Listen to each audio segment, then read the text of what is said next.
तो शुरू किया जाए दोस्तों एक नया topic SPDF block elements and compounds के तहत, और यह टॉपिक है हमारा stability of ions. S block, P block, D block और एफ ब्लॉक, चारों ब्लॉक में स्टेबिलिटी ऑफ आयंस के बारे में बातें करनी होती है, पढ़नी होती है। और एस ब्लॉक में इसके सवाल करीब करीब क्वेश्चंस नहीं आते हैं, तो जो इनके क्वेश्चंस हैं वो P, D and F block से, मतलब बहुत क्लियर है कि कंप्लीटली 90% एरिया इसमें 12th का है, क्योंकि P block, D block, F block तीन है, और पी में 3A ग्रुप और 4A ग्रुप, हार्डली यही दो ग्रुप आपके 11th का। तो पी के बाकी, पी ब्लॉक के बाकी ग्रुप्स 12th में है, डी ब्लॉक कंप्लीट 12th में है और एफ ब्लॉक कंप्लीट 12th में। मतलब ये टॉपिक ही पूरा का पूरा 12th एरिया का। एक बार फिर से रिमाइंड करवा दूं आपको, बोर्ड के एग्जाम में इस टॉपिक से क्वेश्चन बहुत मामूली आते हैं या नहीं आते हैं, बहुत मामूली। आपसे किसी के ऑक्सीडेशन स्टेट का रेंज पूछेगा, इनर्ट पेयर इफेक्ट के बारे में थोड़ा सा जिक्र किया जा सकता है बोर्ड के एग्जाम में, बिस्मथ के बारे में हार्डली कि 3+ या 5+ में कौन स्टेबल है, क्यों, इससे ज्यादा नहीं। बोर्ड एग्जाम के लिए टॉपिक नहीं है, ये कॉम्पिटिटिव टॉपिक है। ये एक ऐसा टॉपिक है कि अगर इसके बारे में आपको अच्छे से पता है तो ये 3 सालों पर या 3 to 4 इयर्स पे कभी रिपीट होता है, कभी 5 इयर्स पे रिपीट होता है, कभी कंसेक्यूटिव भी 1-2 इयर्स में देखने को मिलते हैं कि आया हुआ है। बट अगर जब भी ये क्वेश्चंस लाएगा आपके एग्जाम में, ये एकदम श्योर रहिए 95% से ज्यादा लोग नहीं सॉल्व करते हैं, छोड़ देते हैं, स्किप करते हैं क्वेश्चन को, या अगर कोई अटेम्प्ट लेता है तो मेजर लोग गलत अटेम्प्ट लेते हैं। इसकी केमिस्ट्री बड़ी वास्ट है, हम लोग अब उस पर बात करने जा रहे हैं, काफी वास्ट है। और हमने क्लियर कर दिया कि बहुत फ्रीक्वेंट ये टॉपिक से क्वेश्चन नहीं आएगा, 3 to 4 इयर्स पे आपको दिखेगा क्वेश्चन, कभी दिखेगा, बट जब आएगा तो मेजर लोगों से 95% से ज्यादा लोगों से क्वेश्चन सॉल्व नहीं होंगे। इनऑर्गेनिक में हमने कितनी बार आपको बोला, शुरू के जो 30% इनऑर्गेनिक होते मतलब बेसिक लेवल के, वो इतनी आसानी से बनता है कि लोग गलत फहमी पाल लेते हैं कि बहुत आसानी से बनने जा रहा है। नहीं, which of the following is a set of isoelectronics, इस तरह के, which of the following is a paramagnetic, find the oxidation state of this atom in this compound, इस टाइप का। नहीं तो find the hybridization of this compound of central atom in this compound, तो बहुत elementary level का आता है 30% के आसपास। फिर हमने बोला कि 30% के आसपास जो क्वेश्चन होते हैं वो थोड़े ऐसे आते हैं कि जिनका कंप्लीट सिलेबस किया हुआ है कवर, वही बना सकते हैं, इजी और टफ के बीच मॉडरेट। लेकिन हमने क्लियर बोला कि 40% क्वेश्चन ऐसे होते हैं जो बहुत रेयर आते हैं, मतलब उस टॉपिक से क्वेश्चन या उस एरिया के क्वेश्चन कभी कभी तो पहली बार टच किया जाता है, इससे पहले इतिहास में कभी टच ही नहीं किया हुआ रहता है। और कभी कभी कोई ऐसे टॉपिक से आते हैं जो 3-4 सालों पर रिपीट होता है, मतलब बहुत फ्रीक्वेंट हर साल नहीं रहता। तो स्टेबिलिटी ऑफ आयंस वैसा ही, बहुत मजेदार, बहुत कॉन्सेप्चुअल, और इतना कॉन्सेप्चुअल कि अक्सर टीचर्स का भी ये कॉन्सेप्ट खराब रहता है इसमें, और टीचर्स भी मतलब 100 में 90 से ज्यादा टीचर्स खुद गलतियां करते हैं इनमें। अगर आप उनसे स्टेबिलिटी ऑफ आयंस पे उनकी राय पूछे कि स्टेबिलिटी ऑफ आयंस का मतलब आप क्या समझते हैं, इसे कैसे कंपेयर किया जाता है, आसान भी नहीं है, जाहिर सी बात है, तभी ये पढ़ने के ट्रेंड में नहीं है, अदरवाइज हर कोई पढ़ता और पढ़ाता नहीं। तो चलिए हम लोग आज इसी टॉपिक को स्टार्ट करते हैं, स्टेबिलिटी ऑफ आयंस। आज इंट्रोडक्शन है, पार्ट 1 पहला आपका।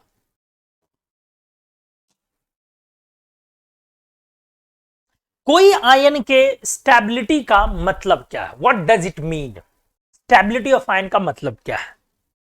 तो क्वेश्चन 3 तरीके से इस आयन की स्टेबिलिटी के रिगार्डिंग आ सकते हैं, मतलब क्या है उसी पर मैं बातें कर रहा हूं। देखो पैटर्न, पहला एक पैटर्न आ सकता है क्वेश्चन का, इंडिविजुअल स्टेबिलिटी। इंडिविजुअल स्टेबिलिटी अच्छे से देखोगे, एक सेकंड क्वेश्चन का इसमें स्कोप बनता है relative stability,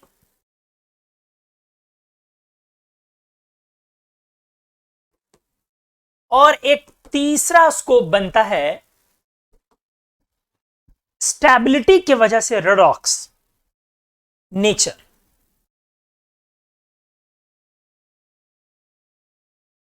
redox nature of ion, ये 3 एरिया टच हो सकता है इसमें, ठीक है।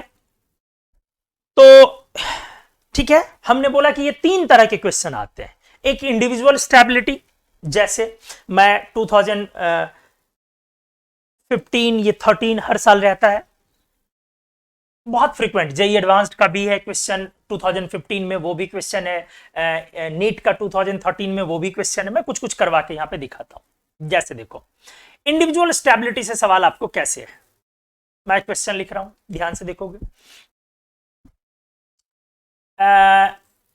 Mn3+ is unstable. आपको चार ऑप्शन में एक ऑप्शन लिख देगा और बोलेगा विच ऑफ द फॉलोइंग इज यार करेक्ट या इनकरेक्ट, कुछ इस तरह से। तो चलो हमने इसमें ट्रू या फॉल्स पूछ दिया। इंडिविजुअल स्टेबिलिटी कि कोई आयन स्टेबल है कि अनस्टेबल है, कोई पर्टिकुलर आयन पूछ दिया। रिलेटिव स्टेबिलिटी, क्वेश्चन देखो इसमें आपसे क्या पूछ दिया। निकल 2+ वर्सेस प्लैटिनम 2+ में किसकी स्टेबिलिटी कम है, ज्यादा है, एंड वाई। रिलेटिव स्टेबिलिटी में ये कंपेयर करना है कि इन दोनों में किसकी स्टेबिलिटी ज्यादा है और वाई, वो भी आपसे पूछेगा। अब रेडॉक्स नेचर आपसे बोलेगा chromium 2+ is a strong oxidising agent, sorry reducing agent, true या फॉल्स। ठीक है, तीन तरह के क्वेश्चन। क्लियर है क्वेश्चन का टाइप। कोई आयन के बारे में आपको बताना वो स्टेबल है कि अनस्टेबल। सेकंड, दो आयन आपको कंपेयर करने को देगा कि इन दोनों आयन में स्टेबिलिटी आप कंपेयर करें। और थर्ड, कोई आयन के रेडॉक्स बिहेवियर के बारे में आपसे बातें करी जाएंगी। ये आयन ऑक्सीडाइजिंग एजेंट है या रिड्यूसिंग, स्ट्रांग है या वीक है। ठीक है, बहुत फ्रीक्वेंट इस तरह की चीजें आती है। आप स्ट्रेट AI मेरे को याद आ गया, ध्यान में आ गया तो मैं वही बता रहा हूं। जेई मेन 2004, जी हाँ काफी पहले, बट स्ट्रेट क्वेश्चन याद है और अच्छा क्वेश्चन था, इसलिए जिसको रिपीट किया गया हाल फिलहाल जेई मेन में, आई थिंक 18 या 19 में रिपीट किया गया किसी पेपर में। Cerium 4+ is a strong oxidising agent, ये क्वेश्चन था, स्टेटमेंट था। जेई एडवांस 2015 में था Mn3+ is a strong oxidising agent, Cr2+ is a strong reducing agent. AIPMT NEET जिसको बोलते हो 2013 में क्वेश्चन था, Cr3+, Fe3+ और Al3+ में ऑर्डर लिखा था, Al नहीं था, Cr3+, Fe3+ और Sc3+ में ऑर्डर लिखा हुआ था। स्कैंडियम 3+ ग्रेटर, मतलब इसमें इन तीनों के आयन की स्टेबिलिटी पूछी गई थी, ऑर्डर। अब ऑर्डर लिखा हुआ scandium 3, then iron 3, then chromium 3, किसी में है पहले क्रोमियम 3 फिर आयरन फिर स्कैंडियम, किसी में पहले स्कैंडियम तब क्रोमियम तब आयरन। तो ये सारे क्वेश्चन, ठीक है, तो काफी फ्रीक्वेंट, हर 2 साल 3 साल 4 साल के गैप पर क्वेश्चंस आते हैं। ये 3 मोड के आते हैं। बाकी इस टॉपिक का इस्तेमाल तो पूरी इनऑर्गेनिक में है, रिएक्शंस को समझने में है। तो ये एक बोनांजा है आपके हिसाब से, हमारे हिसाब से, कि ये डायरेक्ट भी क्वेश्चंस आ सकता है और इसका एप्लीकेशन भी आपके इनऑर्गेनिक केमिस्ट्री में रिएक्शन के फॉर्म में है। तो चलो 3 तरह का, मैं इस टॉपिक को टॉपिक का क्वेश्चन मैंने एरिया दिखाया कि कैसा आता है।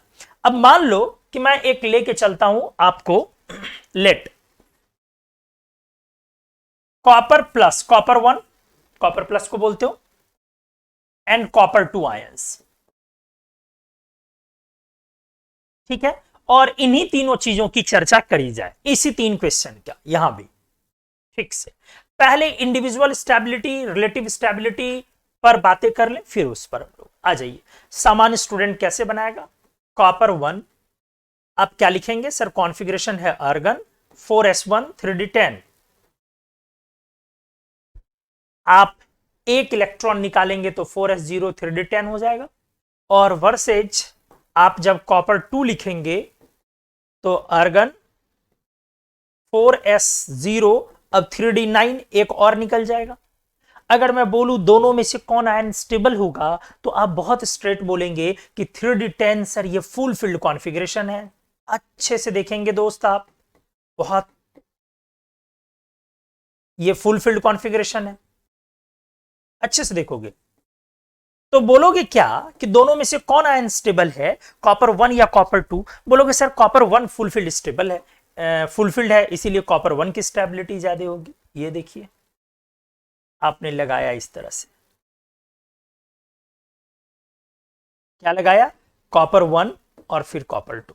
अब मैं बोलूंगा ये तो ट्रेंड आपने लगाया, इंडिविजुअल स्टेबिलिटी बताओ कॉपर 1 क्या होगा, बोलोगे सर फुल फील्ड है ना, तो फुल फील्ड है सर, ये स्टेबल हो गया।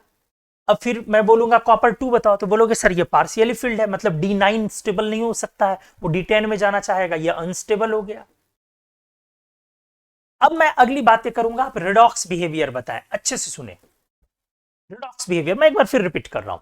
मैंने आपको दिया कॉपर 1 और कॉपर 2 आयंस, ठीक है। हमने बोला कि इसकी स्टेबिलिटी पे आपको कमेंट करना है, कौन रिलेटिवली मोर स्टेबल होगा, कौन स्टेबल है कौन अनस्टेबल है। तो आपने बोला कि सर कॉपर 1 का कॉन्फ़िगरेशन D10 और कॉपर 2 का कॉन्फ़िगरेशन D9 है। D10 चूंकि फुल फील्ड कॉन्फ़िगरेशन, इसलिए सर कॉपर 1 की स्टेबिलिटी कॉपर 2 से ज्यादा होगी, ठीक है। आपने बोला सर फुल फील्ड के कारण ये स्टेबल आयन है, ये पार्शियली फील्ड है D9 है, ये अनस्टेबल है क्योंकि ये इसलिए अनस्टेबल होगा सर क्योंकि ये D10 में जाना चाहेगा। अब मैं पूछ रहा हूं रेडॉक्स कैरेक्टर भी बता दें। रेडॉक्स कैरेक्टर मतलब इनमें से कौन ऑक्सीडाइजिंग, रिड्यूसिंग, स्ट्रॉन्ग, वीक क्या है, आराम से आप कैसे अप्रोच करेंगे। आप देखो अच्छे से, lowest oxidation state reducing agent बोलते बेटा, बढ़िया से सुनोगे, कोई कंफ्यूजन नहीं होना चाहिए। लोवेस्ट ऑक्सीडेशन स्टेट जो होता है वो रिड्यूसिंग एजेंट है, और जो हाईएस्ट ऑक्सीडेशन स्टेट है वो ऑक्सीडाइजिंग एजेंट है। क्लियर है, लोवेस्ट वाला रिड्यूसिंग एजेंट और हाईएस्ट वाला ऑक्सीडाइजिंग एजेंट। अब है कॉपर 1 लोवेस्ट है और कॉपर 2 कॉपर का हाईएस्ट है, तो कॉपर 1 तो लोवेस्ट है इसलिए रिड्यूसिंग एजेंट है, और कॉपर 2 चूंकि हाईएस्ट है इसलिए वो ऑक्सीडाइजिंग एजेंट है। पहले ये क्लियर कर लो, चूंकि copper 1, since copper 1 is lowest possible oxidation state of copper, so copper 1 should be treated as a reducing agent. Copper 2 highest oxidation state है, तो that should be considered as oxidizing agent। ये clear है पहले। अब देखो कि क्या copper 1 को कॉपर 2 में जाने की टेंडेंसी है, सोचो जरा। तो कॉपर 2 तुमने लिखा अनस्टेबल है, कॉपर 1 तुमने लिखा स्टेबल है, तो क्या 1 को 2 में जाने की टेंडेंसी होगी, बिल्कुल नहीं होगी सर। 1 को 2 में जाने की टेंडेंसी होगी, बिल्कुल नहीं होगी सर।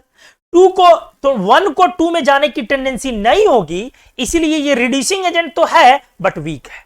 तो आप क्या बोलेंगे, कॉपर 1 वीक रिड्यूसिंग एजेंट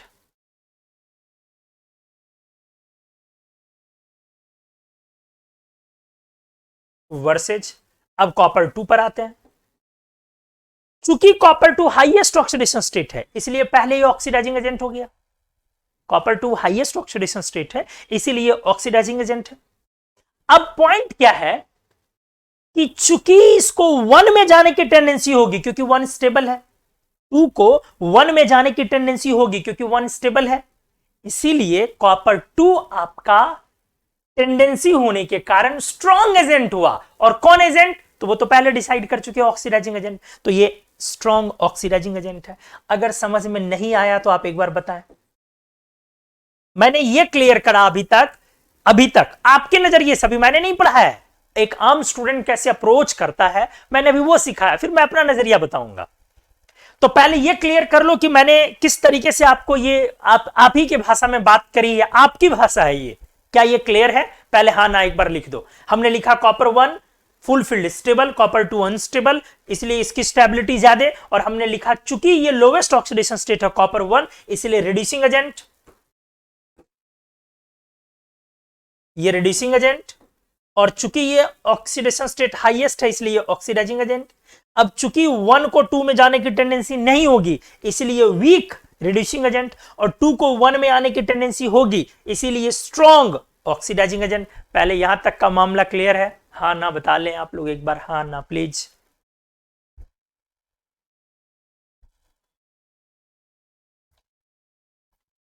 फिर मैं आगे बात करूं, फिर मैं आगे बात करूं।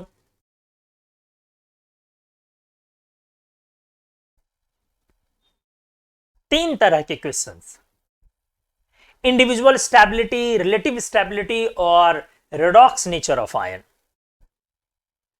बताइए सभी लोग, यहां तक की चीजों में कोई इफ बट लगाना है तो बोल ले। Good, yes sir, yes yes, good good good.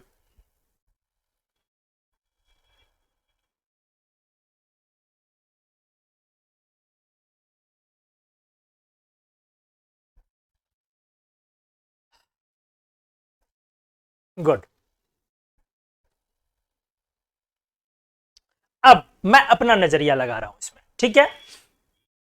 मेरे नजरिए से ये पूरा का पूरा कॉन्सेप्ट गलत है जो लोग पढ़ते हैं इससे, लेकिन आपको नोट्स में लिख के काटना है, ऐसा नहीं कि आप छोड़ दोगे इसको। ये आपने अप्रोच लगाई, अप्रोच गलत है, तो नोट्स में लिख के आपको काटना है। टॉपिक वही है बट ये अप्रोच गलत है। अब अप्रोच में मैं पहले एक बार डिस्कस करता हूं इसका फैक्ट क्या है, ध्यान से आ जाओ। एक्चुअली आ जाइए, फैक्ट पहले यह है, कॉपर 1 से ज्यादा स्टेबल है कॉपर 2 की। फैक्ट, ठीक है, स्टेबिलिटी। अब कैसे वो, अभी रुक जाओ, अभी की बातें नहीं है, अभी पहले मैं दिखा रहा हूं। कॉपर 1 से ज्यादा स्टेबिलिटी है कॉपर 2 की। अब अगला पॉइंट ये है, कॉपर 1 अनस्टेबल होता है और कॉपर 2 बहुत ज्यादा नहीं, लेकिन हां स्लाइटली स्टेबल होता है।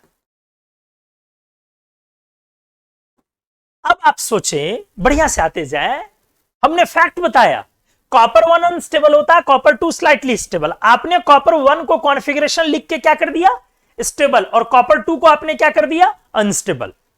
ठीक है, हमने क्या बोला, एक्चुअली कॉपर 1 अनस्टेबल होता है, कॉपर 2 स्लाइटली। अब दूसरी बात, रेडॉक्स बिहेवियर भी कर लो, तो आपने इंडिविजुअल स्टेबिलिटी भी गलत बनाया था।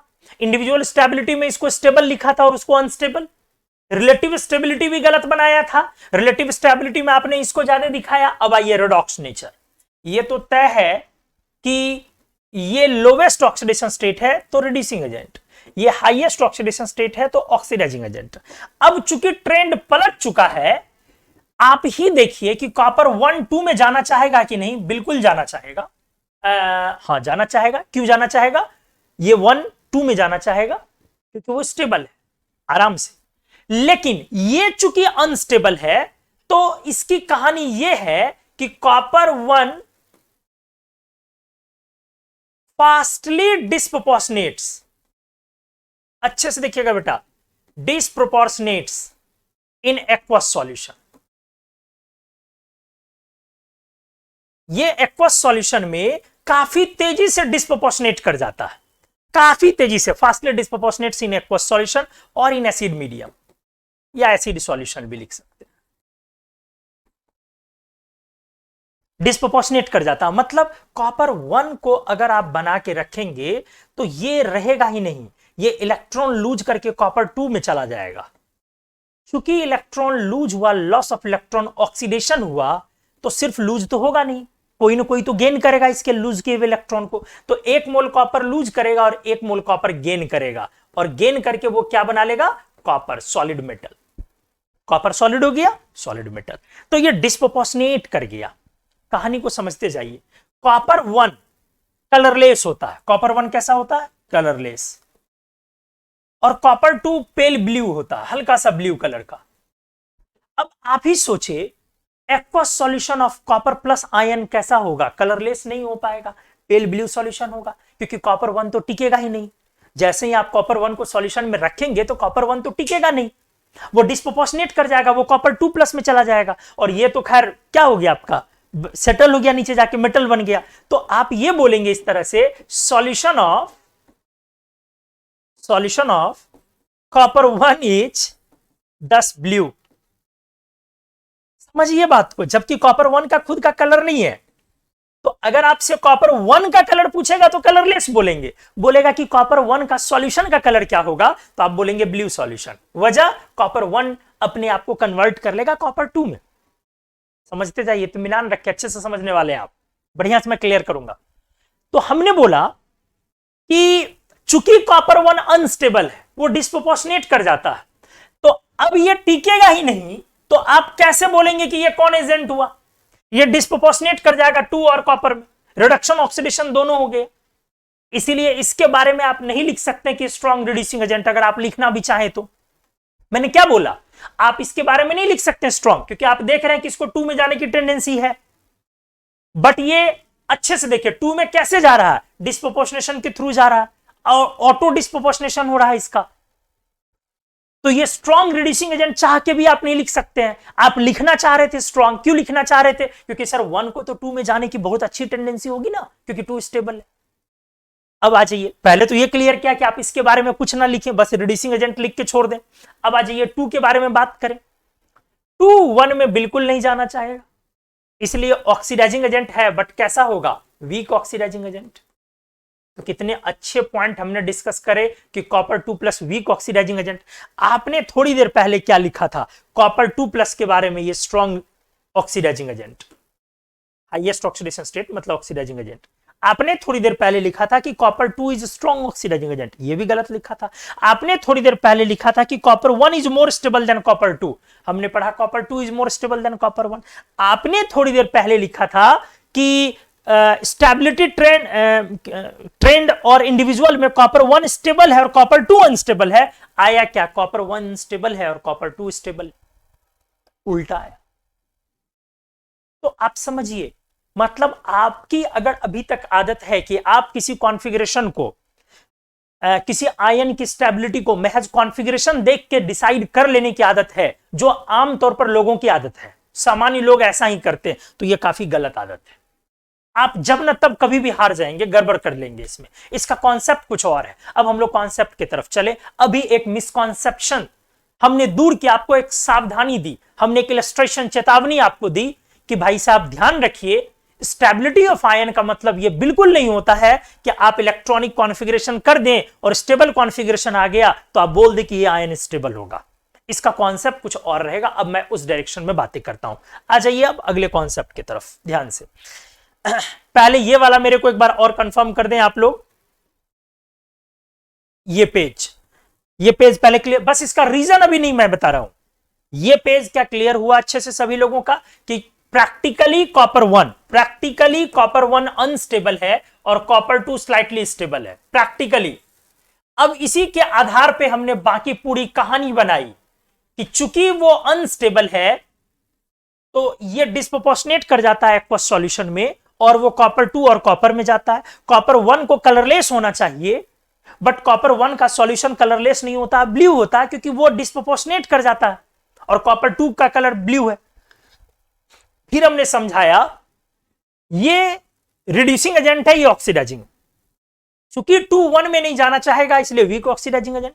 1 2 में जाना चाहेगा बट 1 डिस्प्रोपोर्शनेट कर जाता है, तो 1 1 के फॉर्म में रहता नहीं है, इसीलिए अल्टीमेटली कॉपर 1 को हम रिड्यूसिंग एजेंट बोल सकते हैं, स्ट्रॉन्ग रिड्यूसिंग एजेंट हम लोग नहीं बोल सकते हैं।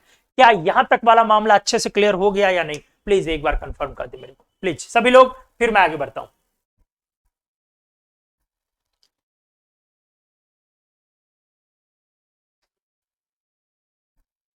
सभी लोग एक बार कंफर्म कर दे पहले यहां तक का मामला प्लीज।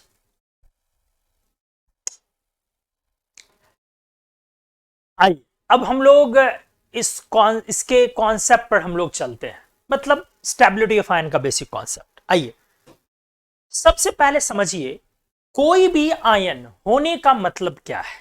किसी भी आयन के एग्जिस्टेंस का मतलब होता है उस आयन का एक्वस सॉल्यूशन में एग्जिस्टेंस। क्या बोला मैंने? किसी भी आयन के होने का मतलब होता है उस आयन के एक्वस सॉल्यूशन में existence.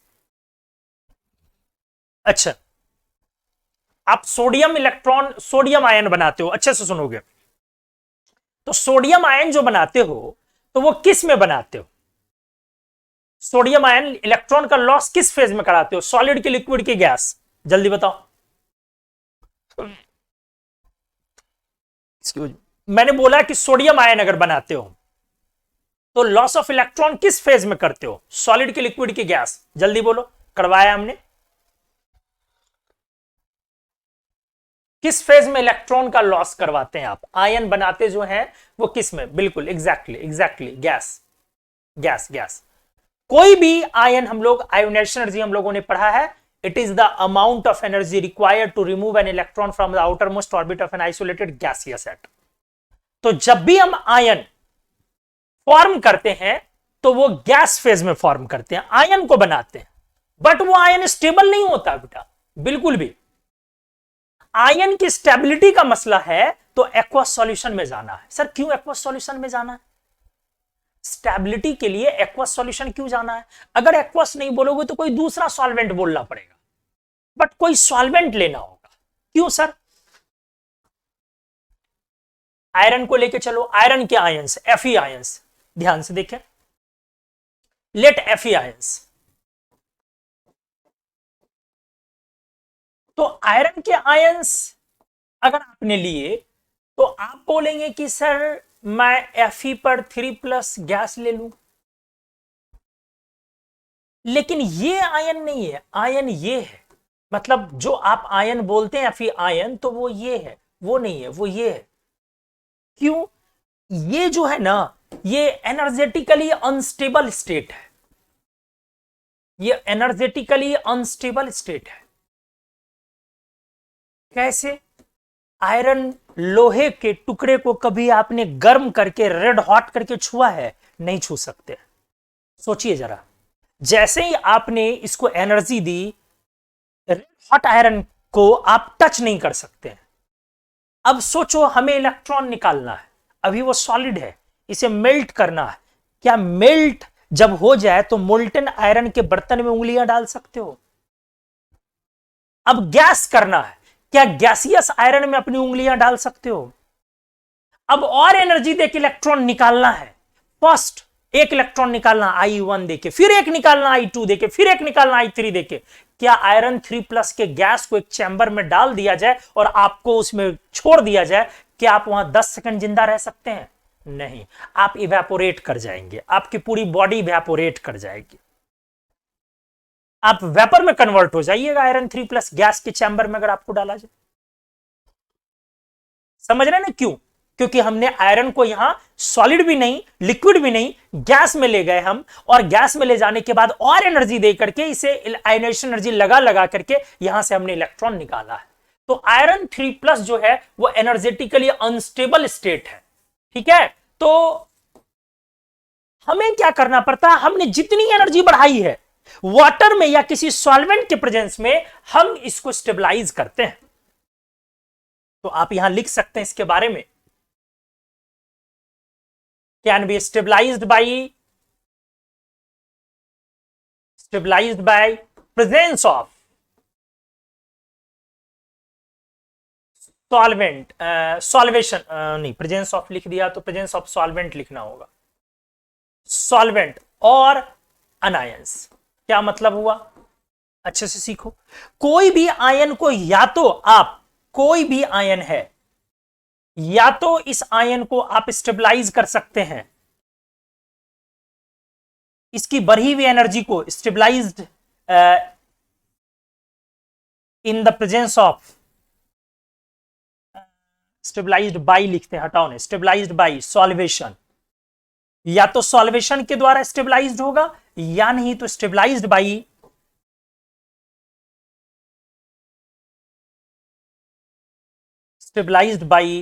The presence of anion. क्या होगा दोनों केस में? अच्छे से सीख लो। पहले वाले केस में क्या होगा, जब आप कोई सॉल्वेशन करवाएंगे, किसी सॉल्वेंट में डालेंगे, तो इंथैल्पी ऑफ हाइड्रेशन या इंथैल्पी ऑफ सॉल्वेशन रिलीज होगी, तो आपके सारे लगे हुए एनर्जी को मैनेज करेगा। और दूसरे वाले केस में, या यदि आप एनायन दें तो लैटिस एनर्जी रिलीज होगी, जो आपके सारे लगे हुए इंथैल्पीज को कंपनसेट करेगा। तो एक आयन को आप स्टेबलाइज कर सकते हैं। An ion can be stabilised या तो इधर by the presence of solvent, या नहीं तो by the presence of anion. या तो आप उसको सॉल्वेंट में डाल दे ताकि उसका सॉल्वेशन हो जाए, सारा गुस्सा ठंडा हो जाए, हाइड्रेट होकर एनर्जी रिलीज हो जाए, या नहीं तो कोई अनायन दीजिए। अगर आप अनायन देंगे तो उसके साथ वो लैटिस एनर्जी रिलीज करके स्टेबलाइज करेगा खुद को। तो ये दो में से एक चीजें देनी होगी। लेकिन अगर आपने अनायन दे दिया तब तो कंपाउंड बन गया। अगर आपने Na+ आयन को स्टेबलाइज करने के लिए Cl- आयन दिया तो लैटिस एनर्जी रिलीज करके वो स्टेबलाइज तो कर देगा, बट वो कंपाउंड बन जाएगा। और हमारा यहां मुद्दा क्या है? हमें स्टेबिलिटी ऑफ आयन टॉपिक पढ़नी है, फ्री आयन, इसीलिए हमें क्या देना पड़ेगा? सॉल्वेशन। तो क्या मुद्दा निकला? मुद्दा यह निकला कि एक आयन की जो स्टेबिलिटी होगी वो डिफाइन होगी एक्वस सॉल्यूशन में या किसी दूसरे सॉल्वेंट के प्रेजेंस में। क्लियर है? अब मैं इस बात को लिखने जा रहा हूं 10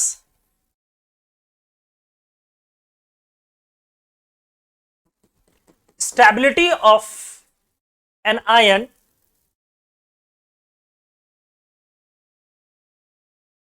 is explained its stability thermodynamic in aqueous solution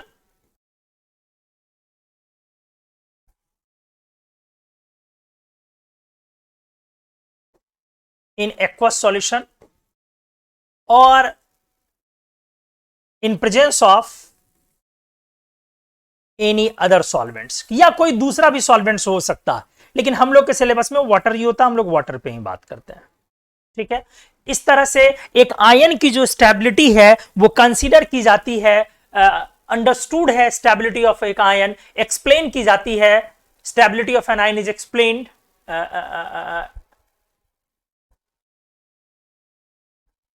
यहां पे दोबारा लिखा गया stability of an ion is explained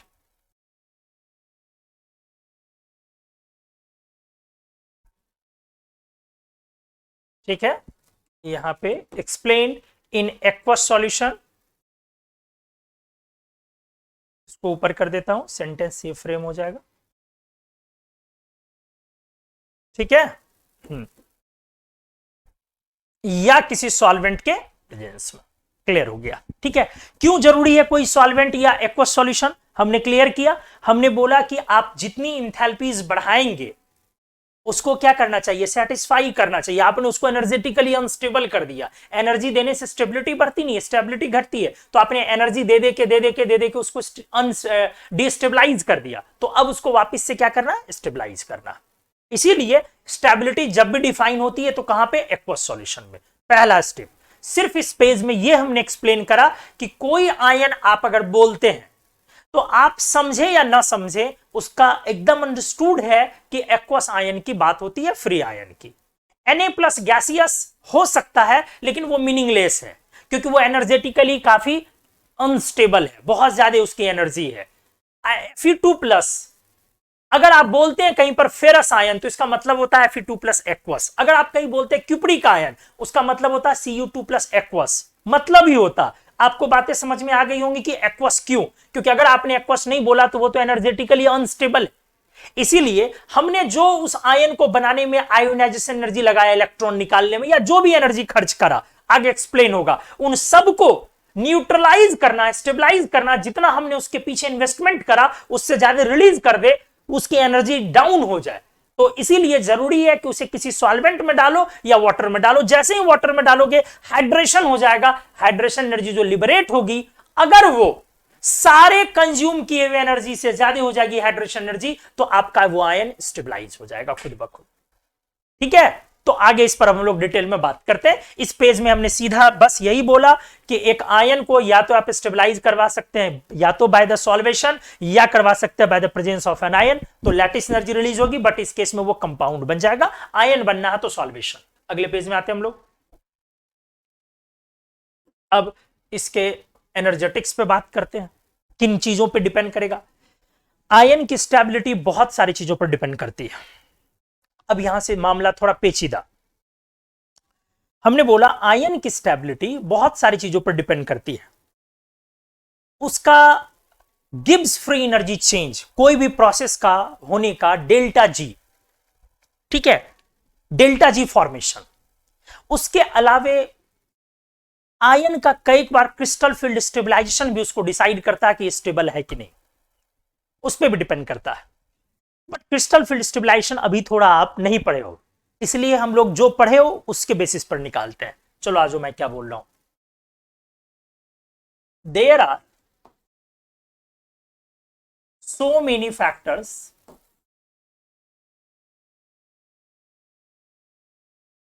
which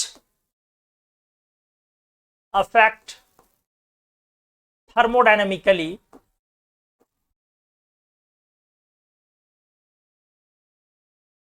stability of any ion या स्टेबिलिटी ऑफ एन आयन। बहुत सारे फैक्टर्स हैं जो आयन के स्टेबिलिटी को प्रभावित करता है थर्मोडायनेमिकली। ऐसे बहुत सारी चीजें हैं, जैसे ध्यान से देखो, मान लो अगर कोई आपका आयन है, थोड़ी देर के लिए लेके चलो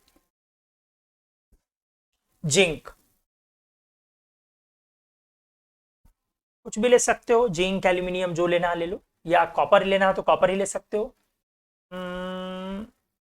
चलो ले लेता हूं जिंक, ठीक है, जिंक।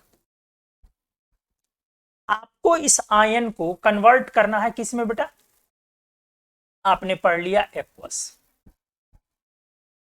ठीक है, इसमें। अब इस रिएक्शन का, सॉरी चेंज का, ये चेंज फेवरेबल है या नहीं? ये आयन अगर स्टेबल है, अगर आपने इसको स्टेबल आयन बोला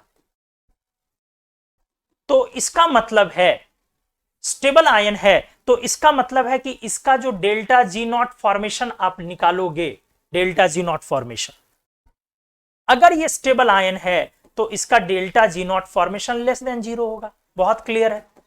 कोई भी चेंज तब फेवरेबल होता है यदि डेल्टा जी उस चेंज का क्या हो? नेगेटिव। तो एक तो क्लियर स्टेप है कि इस चेंज का डेल्टा जी नॉट फॉर्मेशन जो होगा, standard Gibbs free energy change, वो आपका लेस देन 0 हो तो आयन स्टेबल हो। तो स्टेबिलिटी ऑफ आयन के लिए तो बहुत क्लियर फंडा है कि ये, अब आप यहां से देखें तो आप यहां से इसको डेल्टा एच नॉट बोल सकते हैं फॉर्मेशन, और माइनस टी डेल्टा एस, अच्छे से देखेंगे तब तो बातें क्लियर हो गई ना बेटा। आयन की स्टेबिलिटी के लिए हमारा जो जिम्मेदार फैक्टर है, सबसे पहला जिम्मेदार फैक्टर ये डेल्टा एच नॉट, इसको अब करो, ये क्या है? डेल्टा एच नॉट की जगह पहले डेल्टा एच निकालो इस स्टेप का, वो तो स्टैंडर्ड लिखा हुआ है। डेल्टा एच क्या लिखोगे? पहले सॉलिड जाएगा गैस में तो सब्लिमेशन या एटोमाइजेशन इंथैल्पी दोगे, फिर इलेक्ट्रॉन निकालोगे, आयोनाइजेशन इंथैल्पी होगा टोटल, और फिर वाटर में डालोगे तब हाइड्रेशन इंथैल्पी उस आयन का। समझे चीजों को अच्छे से, बढ़िया से?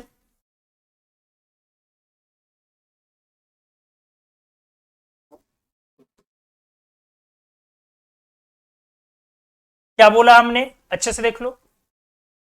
हमने बोला जब आप आयन बनाएंगे तो डेल्टा जी हुआ, डेल्टा जी में एक टर्म जो नॉर्मल डेल्टा जी में जो नॉर्मल डेल्टा एच टर्म लिखेंगे तो डेल्टा एच में क्या आएगा? उस प्रोसेस का इंथैल्पी चेंज।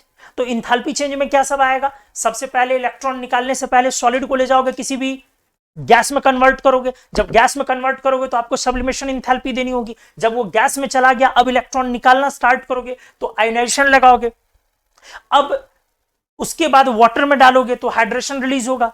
तो इस तरह से स्टेबिलिटी ऑफ आयन में आप क्या देख रहे हैं? ये नेगेटिव होने के लिए, इसको नेगेटिव करने के लिए हमें इन सब टर्म्स को नेगेटिव करना है। इसीलिए आपका पॉजिटिव इंथैल्पीज कम होना चाहिए और नेगेटिव इंथैल्पी ज्यादा होना चाहिए। क्लियर है? तो आप एक तो रफली ये कह सकते हैं कि सामान्य तौर पर एक आयन की स्टेबिलिटी तब समझी जाती है जब उसके रिक्वायर्ड आयोनाइजेशन और एटोमाइजेशन इंथैल्पीज को हाइड्रेशन इंथैल्पी कंपेंसेट कर दे। एक सामान्य तौर पर यह हुआ, इसके अलावा और भी फैक्टर से मैं बातें कर रहा हूं, लेकिन सामान्य तौर पर ध्यान से देखेंगे। 10 in general an ion is said to be stable if the required enthalpies, यदि जो रिक्वायर्ड इंथैल्पीज है, और ये रिक्वायर्ड इंथैल्पीज में कौन है? Ionisation enthalpy and enthalpy of sublimation, है ना, एटोमाइजेशन, गेट कॉम्पेंसेटेड, इसको कंपेंसेट कर दे, मैनेज कर दे, कौन? Through enthalpy of hydration. सही है? अभी एक सामान्य पॉइंट हम लोगों ने यहां पर डिस्कस करा। क्या बोला हमने? कि सामान्य तौर पर एक आयन स्टेबल तब होता है जब इसका डेल्टा जी नेगेटिव कब, जब डेल्टा एच वाला टर्म को हम नेगेटिव करने की कोशिश कर रहे हैं, तो हमने बोला कि सामान्य तौर पर एक आयन स्टेबल तब होता है यदि रिक्वायर्ड इंथैल्पीज आयोनाइजेशन और सब्लिमेशन को कंपेंसेट किया जा सके, किसके थ्रू, हाइड्रेशन के थ्रू, तो वो आयन सामान्य तौर पर आप स्टेबल बोलेंगे। बट ये तो एक जनरल इक्वेशन आपने लिखा है, इसके अलावे और भी चीजें हो सकती हैं जो आपके आयन की स्टेबिलिटी को प्रभावित करता है, और उसमें सबसे बड़ा है क्रिस्टल फील्ड स्टेबलाइजेशन, जो आप अभी नहीं समझेंगे। जब आप कोऑर्डिनेशन कंपाउंड पढ़ेंगे तो अगर जरूरत पड़ी तो मैं वहां पर क्रिस्टल फील्ड स्टेबलाइजेशन आयन का थोड़ा बहुत डिस्कस कर सकता हूं, तो मैं चलो वो लिख करके सिर्फ छोड़ देता हूं, लेकिन आप यही कॉन्सेप्ट लेके आगे बढ़ेंगे। ठीक है, चलो आगे मैं क्या लिख रहा हूं, ध्यान दोगे जरा। along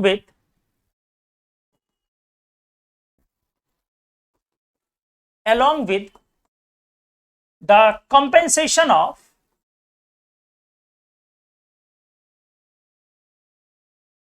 required enthalpies,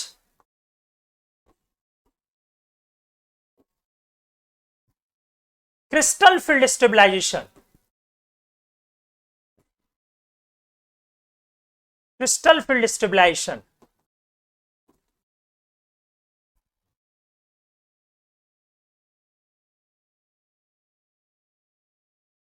takes major responsibility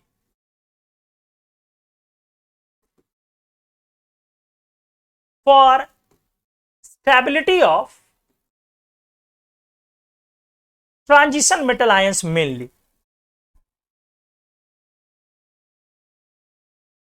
हालांकि सबके लिए, लेकिन ट्रांजिशन मेटल आयंस मेनली।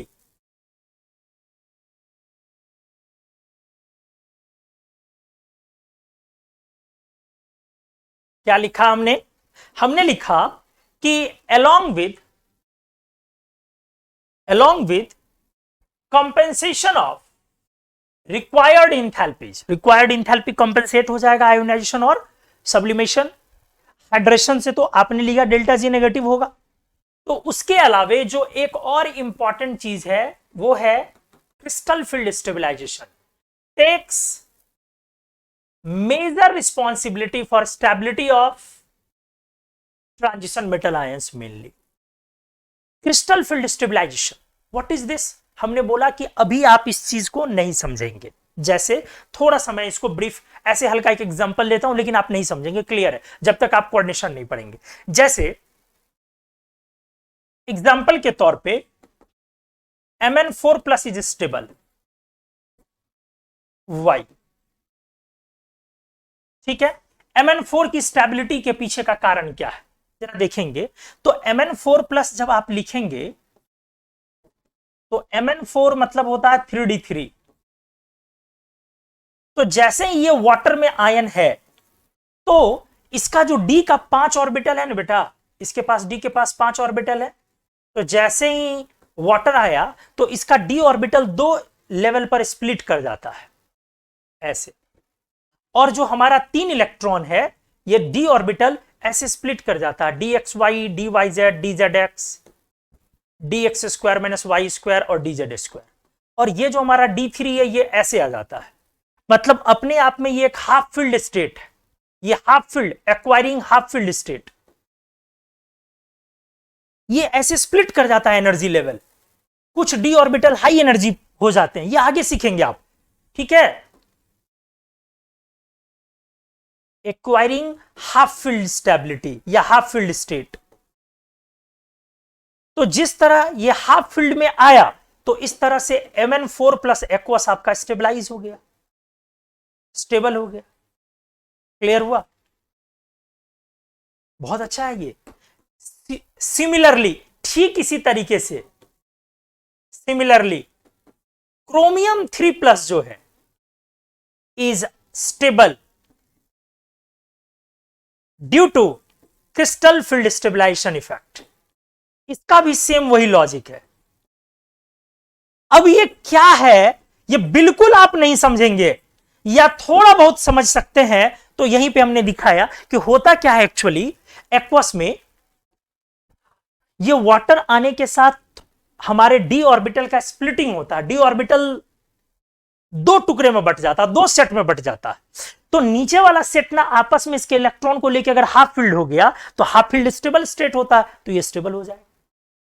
लेकिन हमने क्या बोला, ये सब लगाने के लिए आपको अच्छे लेवल की कोऑर्डिनेशन कंपाउंड केमिस्ट्री आनी चाहिए। चूंकि अभी आप वो जानते नहीं हो, इसीलिए आप ये इफेक्ट लगा नहीं सकते हो।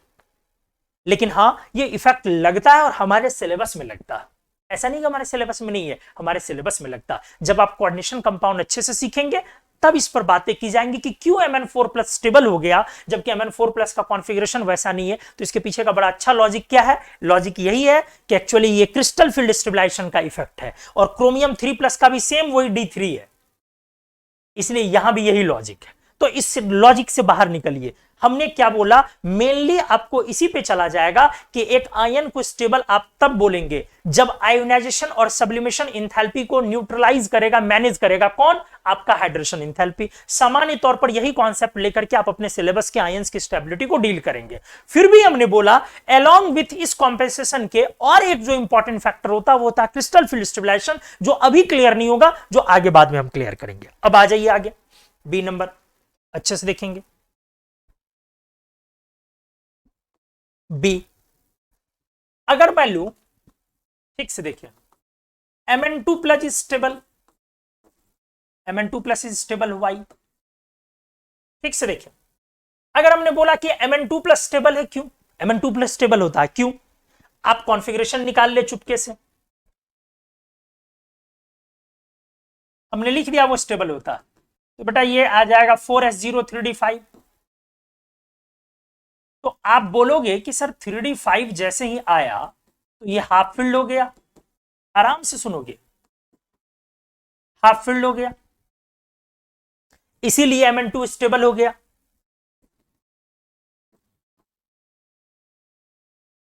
अब मैं बोलूं Mn3+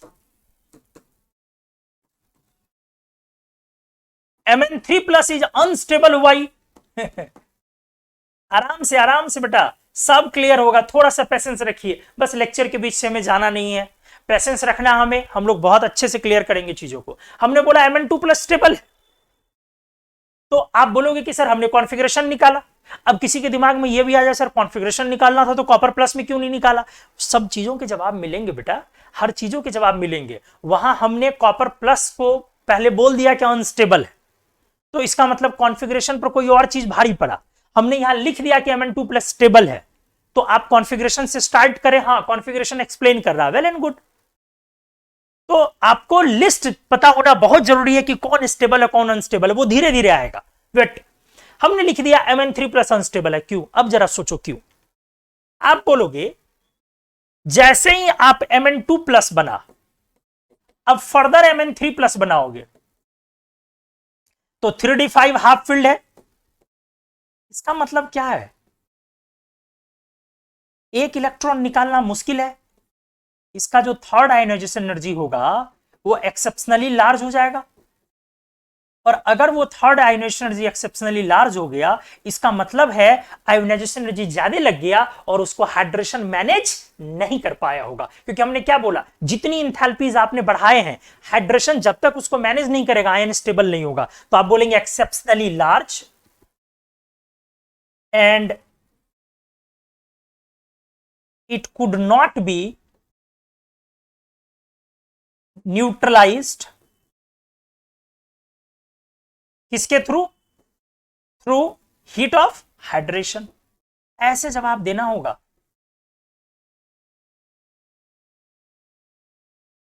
ठीक है, अब हमने डी नंबर में अगर बोला कि जल्दी फिर से ये बता दे Mn4+ इज स्टेबल, तो अब आप बोलोगे कि यहां पे कुछ और इफेक्ट था।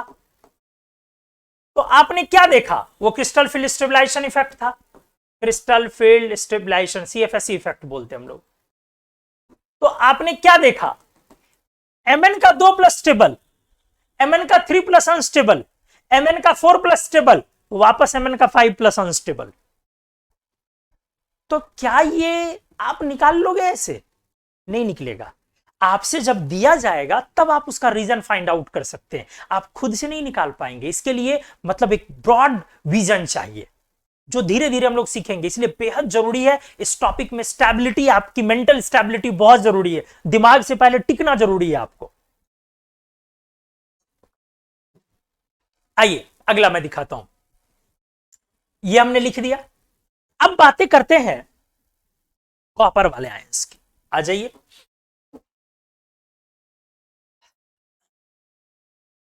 हाँ ठीक से, copper plus is unstable, why. अब मैंने ये लिख दिया,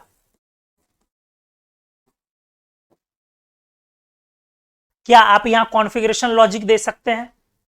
सोचिए, कॉपर प्लस अगर अनस्टेबल है तो क्या आप इसका कॉन्फ़िगरेशन लॉजिक दे सकते हैं? बिल्कुल नहीं, आपने वही लॉजिक दिया था इसलिए गलत था। तो अब आप लॉजिक क्या दे सकते हैं अगर ये अनस्टेबल है? इसका मतलब है इसके आयोनाइजेशन और एटोमाइजेशन को हाइड्रेशन कंपेंसेट नहीं कर पा रहा होगा, और एक इलेक्ट्रॉन और लूज कर दे 2+, तब हाइड्रेशन उसको आराम से कंपेंसेट कर पा रहा होगा। तो अगर मैं अब लिख दूं इसी में चेंज करके, कॉपर 2+ इज स्टेबल, नहीं चलो यही वाला लॉजिक क्लियर लिख देता हूं डी नंबर में, क्या कॉपर 1 की स्टेबिलिटी ज्यादा है कॉपर 2, इससे ज्यादा है कॉपर 2, वाई। एक साथ मैंने कर दिया, क्या लिखोगे? अब इसको सॉल्व करो, आ जाओ बेटा, देख सॉल्यूशन। बोलोगे कि हमने कॉपर को कन्वर्ट किया कॉपर प्लस एक्वस में, इसका सर डेल्टा एच मैं लिखूंगा, ठीक से देखोगे आपको सबसे पहले कौन सी इंथैल्पी देनी पड़ी होगी? सब्लिमेशन, सही ना रे? क्यों सब्लिमेशन? पहले सॉलिड जाएगा गैस में तब तो इलेक्ट्रॉन आप निकालेंगे, फिर कौन सा? आयोनाइजेशन, आयोनाइजेशन का कौन सा? 1, और फिर कौन सा? हाइड्रेशन, हाइड्रेशन रिलीज होगी किसकी? कॉपर प्लस की। अब वर्सेज, वर्सेज कौन आ जाएगा सर? इसके वर्सेज आएगा कॉपर 2 बनाना है हमें, आप जान रहे हैं कॉपर 2 बनना आसान है, तो इसके डेल्टा एच में क्या लिखोगे? सब्लिमेशन प्लस आयोनाइजेशन 1 और प्लस आयोनाइजेशन 2 भी न रे, 2 इलेक्ट्रॉन निकालोगे ना लोग, और प्लस माइनस हाइड्रेशन। आप देख पा रहे हैं कि इसके पास ये डीस्टेबलाइजिंग है, ये इसके पास क्या है? डीस्टेबलाइजिंग। क्यों? क्यों? क्योंकि डेल्टा एच को नेगेटिव करना है हमें, तो वो नेगेटिव तब होगा जब पॉजिटिव वाला कम लगे और नेगेटिव वाला ज्यादा रिलीज हो।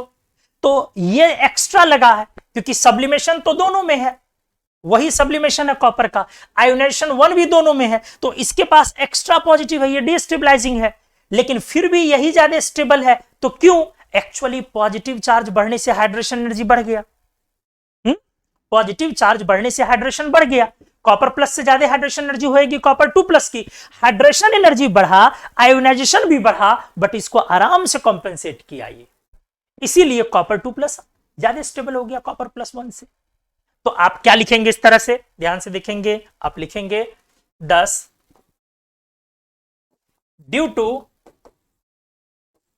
मोर हीट ऑफ हाइड्रेशन। आपको लॉजिक समझना पड़ेगा, मोर हीट ऑफ हाइड्रेशन किसका? Of copper 2+, it is more stable than copper 1+। ये कॉपर 1+ से इसी वजह से ज्यादा स्टेबल है क्योंकि इसके पास हीट ऑफ हाइड्रेशन ज्यादा है। तो ये आपको कब पता चलेगा? जब आपको पहले से रिजल्ट पता होगा। तो कॉपर का तो खैर हमने रिजल्ट आपको लिख दिया था, तो वो हमने करवा लिया, ठीक है। तो अगर मैं बोलूं, चलो मैं एक क्वेश्चन देकर के आपको चेक करता हूं, डी के बाद ई नंबर, शायद ये डी था, है ना? अब ई नंबर, एक क्वेश्चन देता हूं, यहां से क्लियर होगा।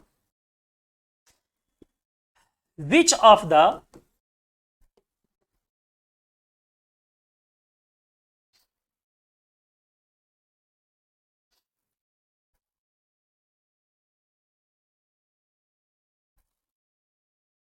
Following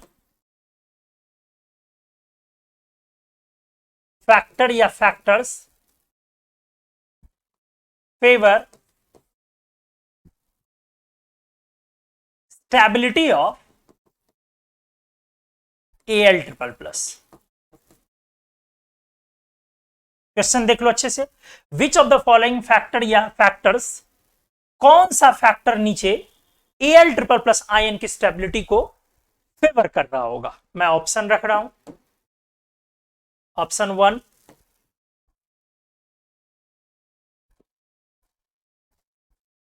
low ionization energy. Option 2, large entropy value.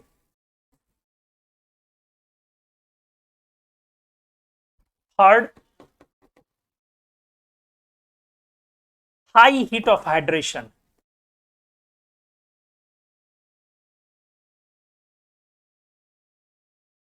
Fourth,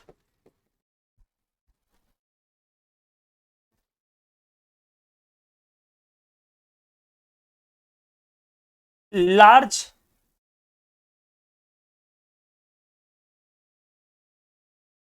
sorry, low enthalpy of atomisation.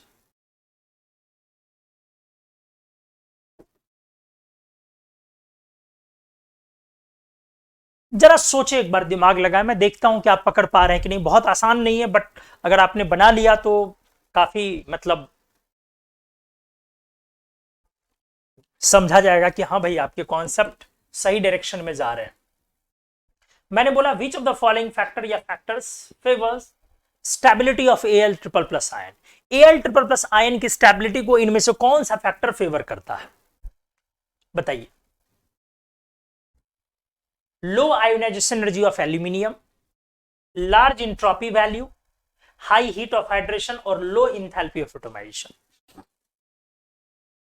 अच्छे से सोचें, बिल्कुल नहीं हड़बड़ाना।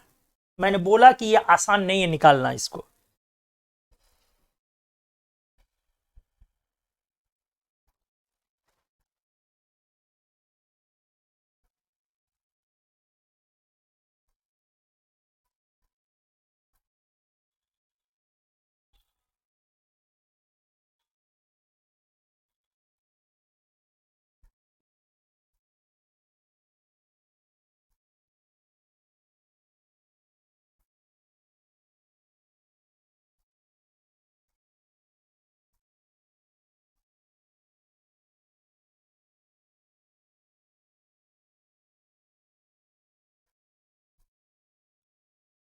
हाँ, आपके जवाब का मैं इंतजार कर रहा हूं। बताइए आप क्या जवाब देना चाहते हैं।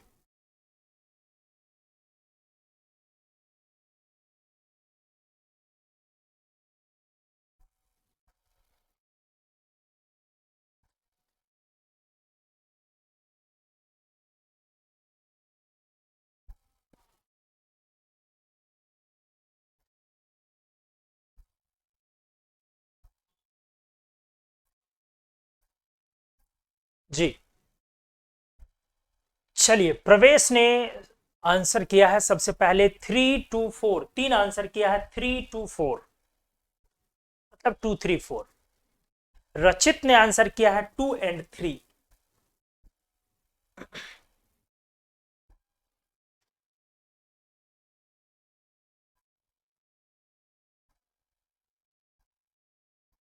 हमने लिखा कौन सा फैक्टर फेवर करेगा एल्यूमिनियम के आयन की स्टेबिलिटी को। अच्छे से सोचे, इसको बना डाला तो लाइफ झिंगा लाला। रचित 2 और 3, चेस्टा 1 और 3,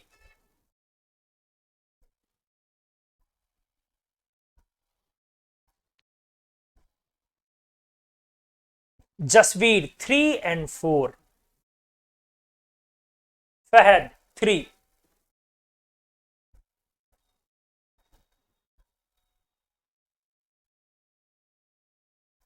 और भी लोग ट्राई करें। 3, 2, 4, 2, 3, 1, 3, 3, 4, 3, 2, 3, 4। और लोग बताइए। 2, 3, 4। मिक्स्ड रिएक्शंस है आप लोगों के।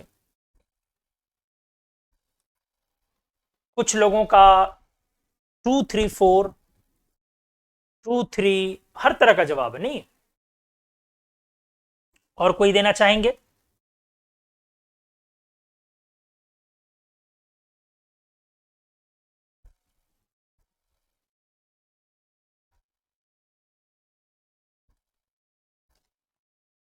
चलिए मैं सॉल्व करूं। आइए, मैंने बोला है कि इनमें से कौन सा फैक्टर आपके एल्यूमिनियम ट्रिपल प्लस आयन की स्टेबिलिटी को के लिए रिस्पॉन्सिबल है, मतलब मेजरली उसको फेवर कर रहा है। फेवर करने का मतलब है कि हमारा डेल्टा जी को नेगेटिव करना, डेल्टा जी को, इसका एनर्जेटिक्स जो है उसको नेगेटिव करना, डेल्टा जी को नेगेटिव करना। डेल्टा जी को नेगेटिव करने के लिए हमारा डेल्टा एच की तरफ एक बार सोचना है और टी डेल्टा एस दोनों की तरफ सोचना है। डेल्टा एच में सब्लिमेशन मतलब जिसको एटोमाइजेशन बोल रहे हो, आयोनाइजेशन, लगने वाली एनर्जी, वो तो कभी फेवर कर ही नहीं सकता। वो तो लगने वाली एनर्जी, वो तो नेगेटिव हो ही नहीं सकता, वो तो चाहेगा ही नहीं नेगेटिव वो वैल्यू। समझ रहे हो मेरी बात को? लगने वाली एनर्जी तो कभी फेवर नहीं कर सकता है ना। फेवर कौन करेगा? रिलीज होने वाली एनर्जी, जो रिलीज करवाएगा वो। नेगेटिव वाला टर्म तो हाइड्रेशन होगा। रहा सवाल आयोनाइजेशन लो, तो होगा नहीं, क्योंकि तीन तीन इलेक्ट्रॉन निकालना, भाई एक तो निकालना नहीं है यहां। और इंथैल्पी ऑफ एटोमाइजेशन भी कोई ऐसा लो हो नहीं सकता है, क्योंकि तीन वैलेंस इलेक्ट्रॉन वाला मेटल है। इसका जो हीट ऑफ सब्लिमेशन होगा वो बहुत छोटा वैल्यू नहीं होगा कि सोडियम की तरह 78 किलो जूल पर, सीजियम की तरह 78 किलो जूल पर मोल हो जाओ, इतना छोटा वैल्यू नहीं होगा। समझ रहे हो? क्योंकि तीन वैलेंस इलेक्ट्रॉन होने से मेटेलिक बॉन्ड स्ट्रांग होंगे। और दूसरी बात, वो छोड़ो ना यार, पॉजिटिव वाली वैल्यू है ना आयोनाइजेशन और सब्लिमेशन, तो फेवर कौन करेगा? नेगेटिव वाली वैल्यू। तो एक तो क्लियर हो गया, हाई हीट ऑफ हाइड्रेशन। अब सोचो एल पर 3 प्लस चार्ज, तो इंट्रॉपी चेंज कब लार्ज होगा? इंट्रॉपी, रैंडमनेस, डिसऑर्डरनेस, मोबिलिटी कब बढ़ जाएगी सॉल्यूशन में? जब आपके चार्ज ज्यादा होंगे। तो जितना आपके ऊपर चार्ज ज्यादा होगा, वाटर का मूवमेंट, H2O मॉलिक्यूल का मूवमेंट सब दौड़ेगा उसके तरफ। जितना रैंडमनेस उसके अंदर आएगा, इंट्रॉपी बढ़ेगी, और इंट्रॉपी वैल्यू लार्ज कब होगी? जब मूवमेंट ज्यादा होगा। कब होगा? चार्ज ज्यादा होगा। मतलब Al ट्रिपल प्लस के केस में एक लार्ज इंट्रॉपी इसको बहुत बड़ा फेवर देगा। क्या सभी का क्लियर हुआ? तो इस तरह से आप लोग जोरदार तालियों से स्वागत करें हमारे रचित भैया का। हमारे रचित भैया ने एकदम सही जवाब दिया, 2 और 3। इस क्वेश्चन का आंसर होगा लार्ज इंट्रॉपी वैल्यू और हाई हीट ऑफ हाइड्रेशन। सभी लोग जवाब दें। 2 और 3 क्लियर हुआ या अच्छे से नहीं? सभी लोग बताएं। अगर 2 3 के बाद अगर किसी को थोड़ा सा अप्रिशिएशन मिल सकता है तो वो 3 को मिल सकता है, फहद को 3 को मिल सकता है।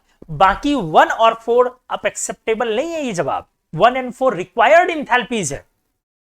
तो क्या सभी लोग का क्लियर हो गया अच्छे से कि इस क्वेश्चन का आंसर 2 और 3 होगा? कैसे क्लियर हो बता दो एक बार, हाँ या ना। बहुत बढ़िया।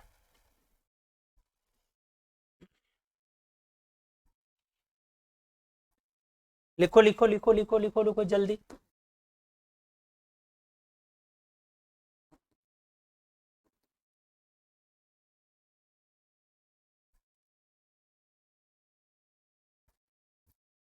Good, very good.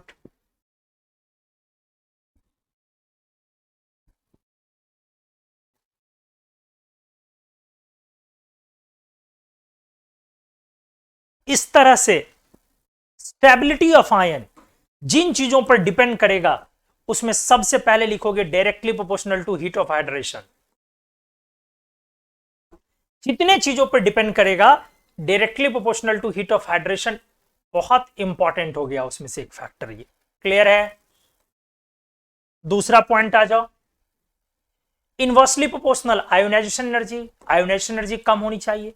Inversely proportional enthalpy of atomisation,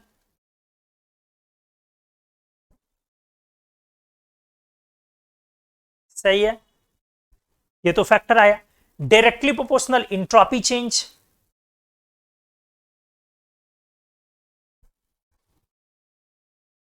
ये भी एक बड़ा फैक्टर है। और इंट्रोपी वैल्यू तब ज्यादा होगी जब चार्ज वगैरह ज्यादा होगा। इसके बाद हाँ, इसमें भी कोई दो राय नहीं है कि directly proportional stability in configuration कुछ हद तक स्टेबिलिटी इन कॉन्फ़िगरेशन भी प्रभावित करेगा ही करेगा। और हमने एक चीज बोला, क्रिस्टल फील्ड स्टेबलाइजेशन बड़ा इंपॉर्टेंट चीज है, लेकिन वो हम लोग अभी लगा नहीं पाएंगे। Directly proportional crystal field stabilisation effect,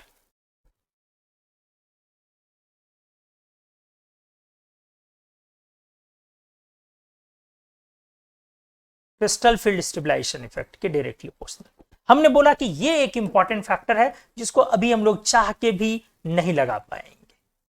clear है? और भी फैक्टर्स हो सकते हैं, थोड़ा इलेक्ट्रोकेमिस्ट्री वगैरह जब आप अच्छे से पढ़ेंगे ना, तब इसको और डेप्थ में डिटेल में समझाया जा सकता। बट बेटा अभी हम लोग ज्यादा करेंगे, ई नॉट ई के तरफ जाएंगे ज्यादा तो कॉम्प्लिकेट कर जाएगा, इसलिए हम लोग इलेक्ट्रोकेमिस्ट्री की तरफ फिलहाल नहीं रहते, हम लोग इतना पे ही रहते।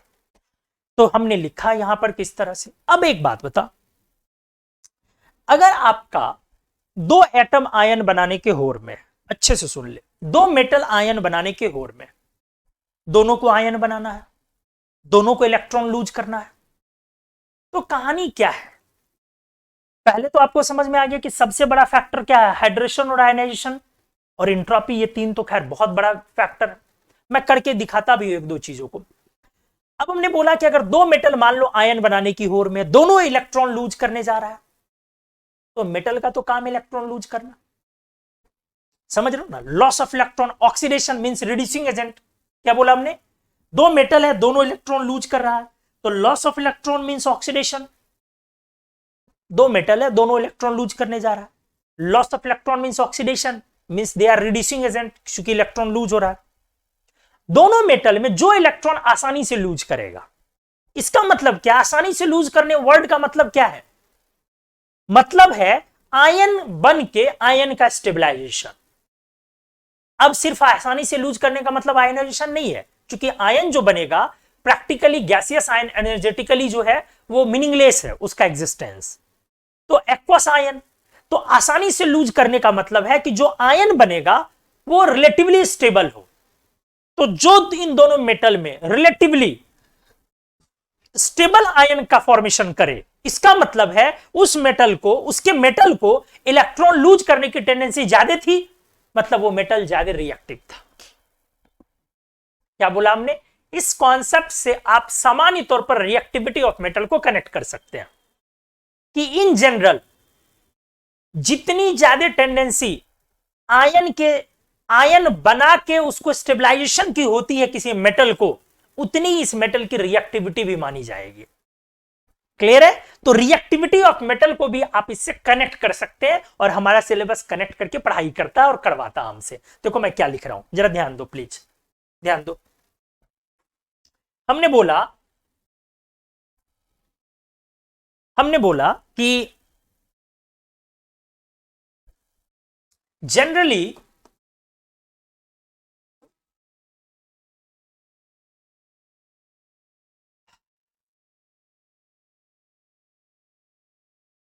more the easiness of stabilization of an ion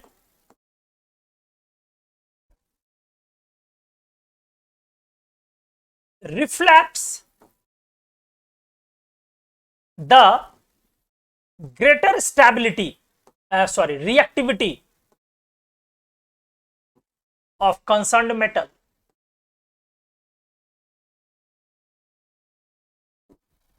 सामान्य तौर पर जितनी आसानी होगी किसी आयन की स्टेबलाइजेशन की सहूलियत होगी जितनी, उतनी ही ज्यादा रिएक्टिविटी उसके कंसर्न मेटल की बोली जाएगी।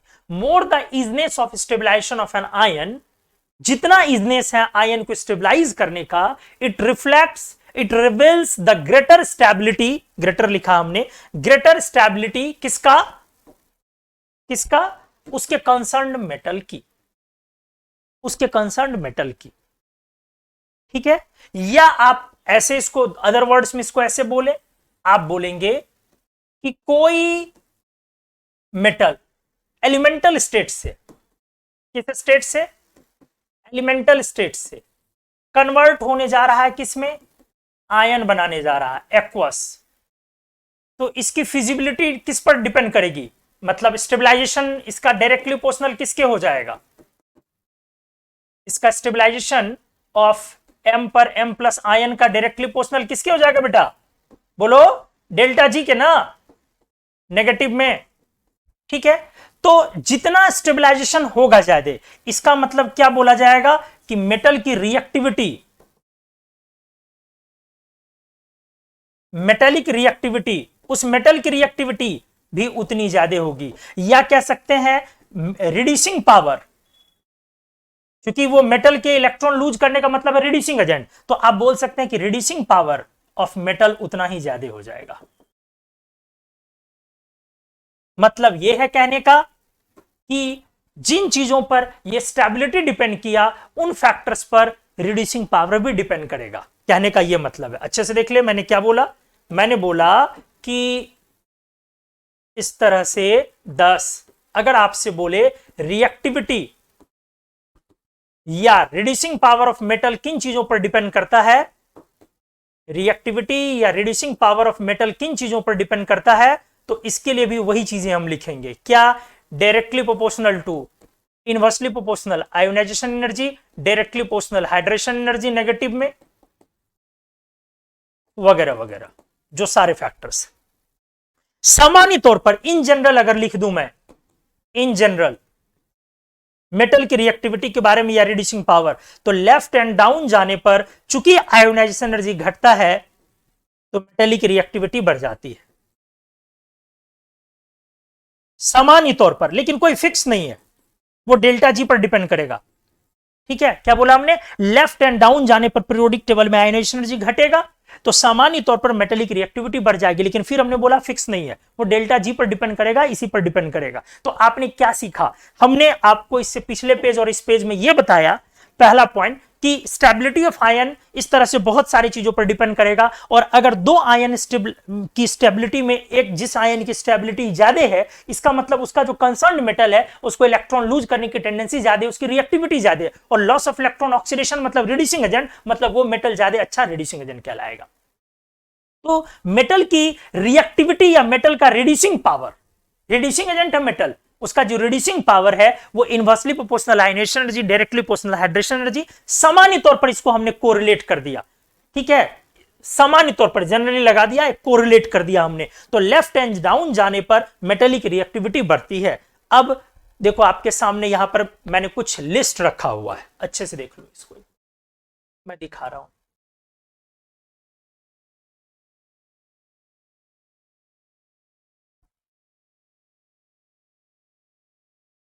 मैं दिखाता हूं, 1 मिनट आप स्थिर रहें।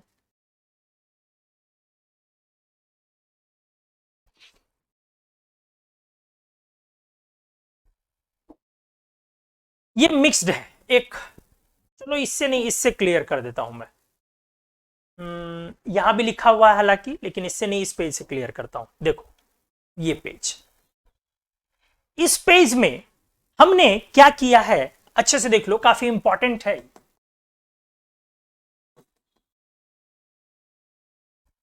ठीक है, ये था इधर पेज नंबर जो हमने डिस्कस करा था 9, इसको मैं कर रहा हूं पेज नंबर 10। देखिए ठीक से देखिए इस पेज को, आपके सामने एक मैं डेटा प्रेजेंट कर रहा हूं, काफी क्लियर होगा। अब हमने क्या किया है, आयन में कन्वर्ट किया, Li plus, Na plus, K plus, Rb plus, Cs plus, ये एक्वस आयंस हो गए। ठीक है, क्या हो गया, ये M प्लस एक्वस। हमने इनको कन्वर्ट किया है कहां से, M सॉलिड से M प्लस एक्वस में। अब इस प्रोसेस के लिए हमने डेल्टा H नॉट लिखा है, इंथैल्पी ऑफ फॉर्मेशन स्टैंडर्ड और enthalpy of Gibbs free energy standard. आप देख सकते हैं कि नीचे जाने पर एक जनरल, एक सामान्य तौर पर नीचे जाने पर आपका बढ़ रहा है डेल्टा H नेगेटिव में। एक हमारे लिथियम ने छलांग लगाया, ठीक है।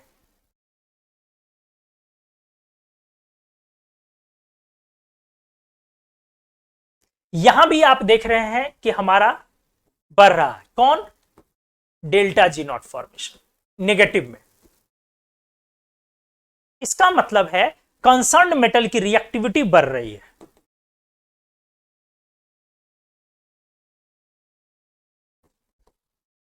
क्लियर है? वहां भी मतलब है मेटेलिक रिएक्टिविटी बढ़ रही है। आप इसी को इलेक्ट्रोकेमिकल सीरीज में डिस्चार्ज पोटेंशियल के आधार पर सजाते हैं।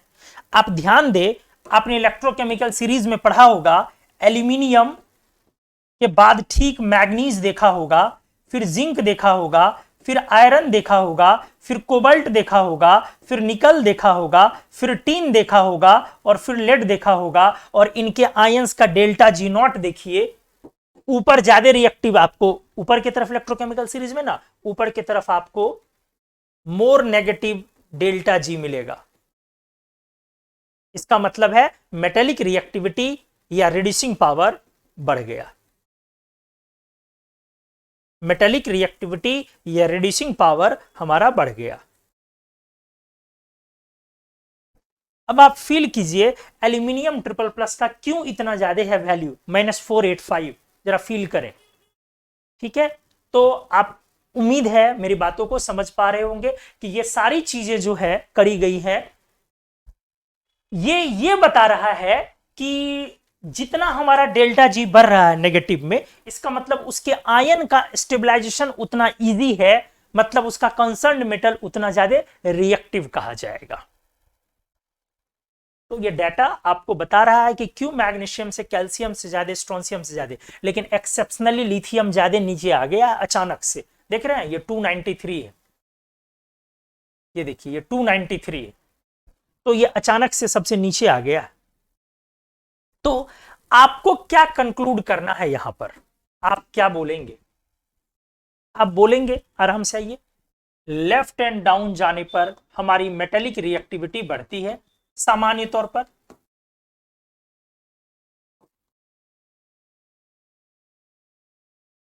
और अगर स्पेसिफिकली एस ब्लॉक मेटल्स को मैं डील करूं, जरा देखिएगा, एस ब्लॉक मेटल्स को मैं डील करता हूं, तो कौन है लोग यहां?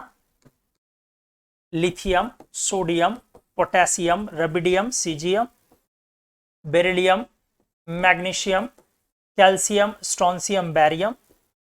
किधर बढ़ेगा reactivity? Sir left and down, सही है, इंक्रीज करेगा।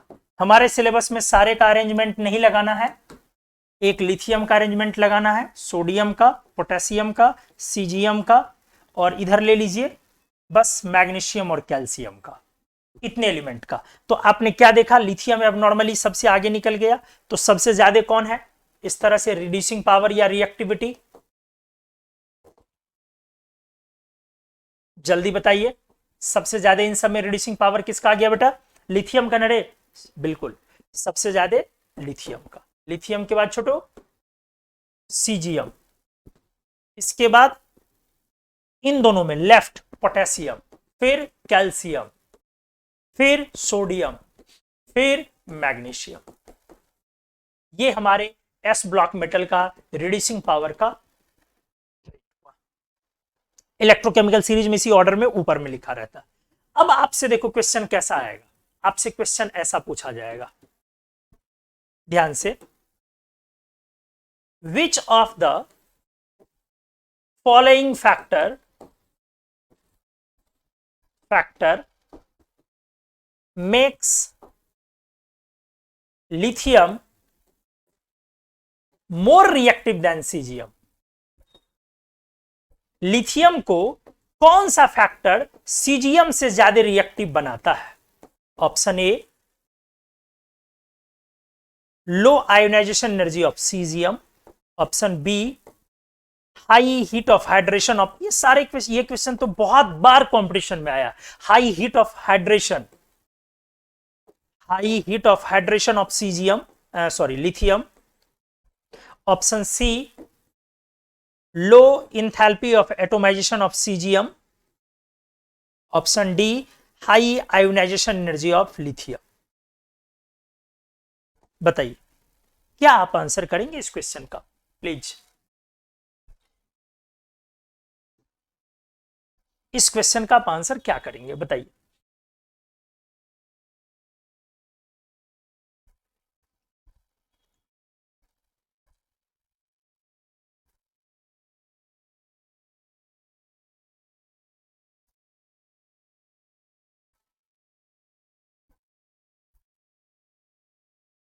इस क्वेश्चन का आंसर आप क्या करेंगे?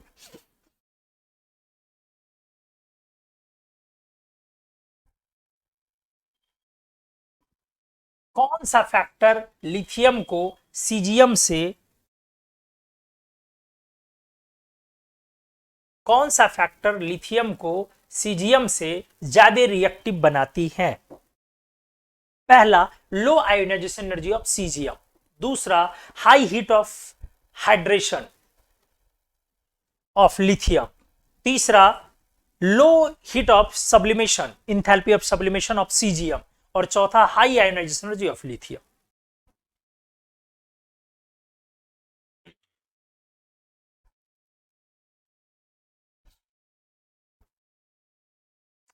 बताइए।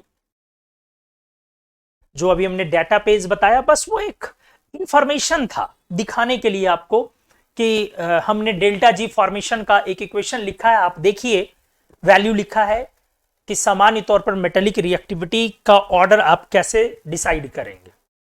इनमें से कौन सा फैक्टर लिथियम को सीजियम से ज्यादा रिएक्टिव बनाता है? मैं आपके जवाब का इंतजार कर रहा हूं। विच of the following factors makes lithium more reactive than CGM?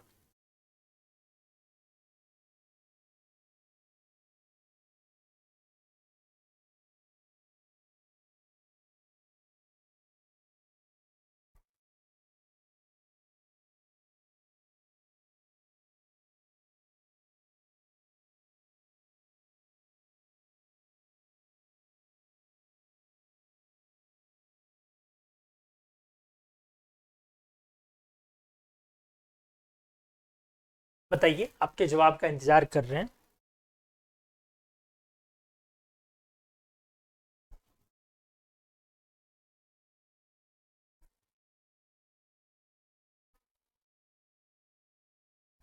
इनमें से कौन सा फैक्टर लिथियम को, काफी टाइम ले रहे हैं आप लोग, इतना टाइम मेरे हिसाब से नहीं लगना चाहिए था बेटा। चलो जवाब आ गया। सबसे पहला जवाब फहद का आया है और आंसर है बी। बाकी लोगों का देखता हूं मैं।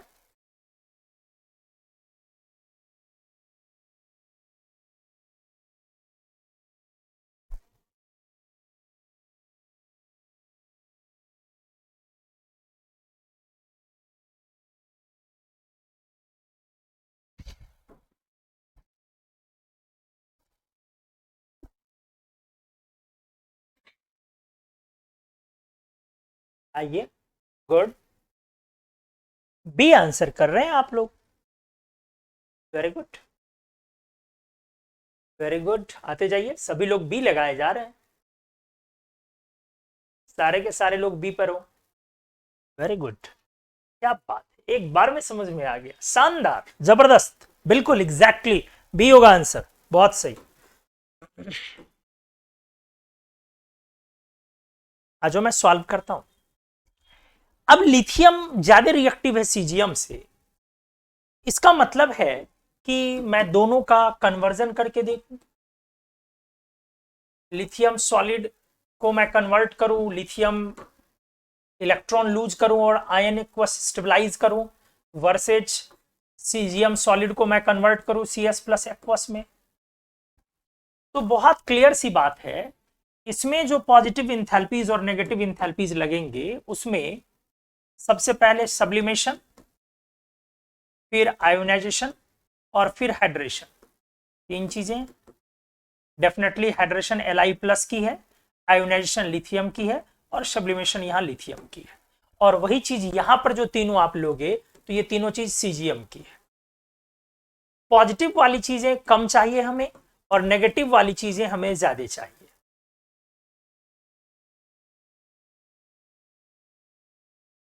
ठीक है, हम लोगों ने पढ़ा हुआ है lithium, sodium, potassium, rubidium and caesium. Alkali metal में ऊपर जाने पर मेटेलिक बॉन्ड स्ट्रेंथ बढ़ता है, साइज छोटा होने से मेटेलिक बॉन्ड स्ट्रेंथ बढ़ रहा है, और इसके बढ़ने के कारण हम लोगों ने अब यहां से पढ़ा हुआ है कि इसका ऊपर जाने पर एमपीबीपी और सब्लिमेशन तीनों ही चीजें ऊपर की तरफ बढ़ती है। हमने ये भी पढ़ा हुआ कि आयोनाइजेशन एनर्जी भी बढ़ रहा है साइज छोटा होने के कारण, और साइज छोटा होने के कारण ऊपर जाने पर हाइड्रेशन एनर्जी भी बढ़ेगा इनके आयंस का। सही है। तो अगर मैं बोलूं सब्लिमेशन हमें चाहिए कम, तो कम सब्लिमेशन किसका है? ऊपर सब्लिमेशन बढ़ रहा है तो नीचे वाले का तो कम है सीजियम का। तो सब्लिमेशन इंथैल्पी चाह रहा है कि सीजियम ज्यादा रिएक्टिव होए, नहीं, ये कौन चाह रहा है ज्यादा रिएक्टिव होए? Caesium, sublimation. आयोनाइजेशन क्या चाह रहा है? आयोनाइजेशन भी चाहिए कम, ये भी चाह रहा है कि सीजियम ज्यादा रिएक्टिव हो। हाइड्रेशन किसका ज्यादा है? जिसका साइज छोटा है वो इसका ज्यादा है। तो इसका मतलब है ये अकेला चाह रहा है कि लिथियम ज्यादा रिएक्टिव हो। तो इसका आंसर क्या लिखा जाएगा? More reactivity of lithium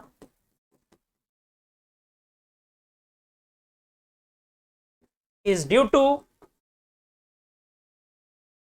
its high heat of hydration, due to its high heat of hydration, इसके हाई हीट ऑफ हाइड्रेशन की वजह से। इसलिए बिल्कुल सही थे आप लोग, इसका answer B. Very good, great. अब देखो मैं फिर दे रहा हूं एक क्वेश्चन, आप लोगों ने बनाया, बिल्कुल सही बनाया, बहुत अच्छा। तैयार हो जाओ। पोटेशियम से ज्यादा है caesium reducing power, why? Option A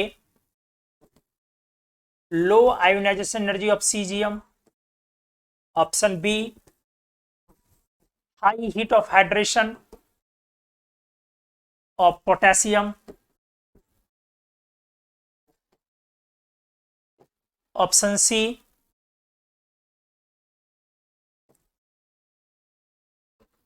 high ionisation enthalpy of potassium, option D लो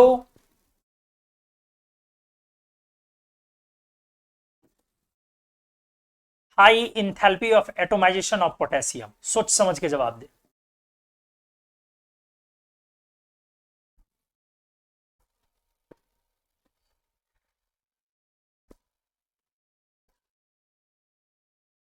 सोच के जवाब दे, बिल्कुल नहीं हड़बड़ाना।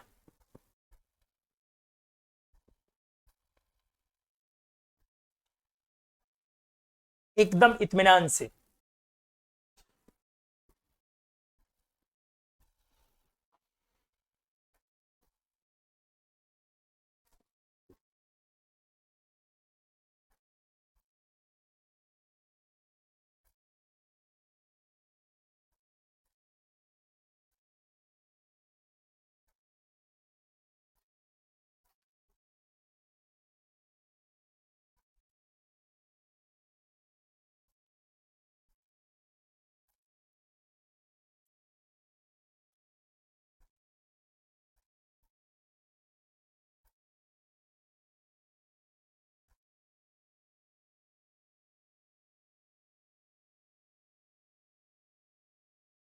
मैं आपके जवाब का इंतजार कर रहा हूं।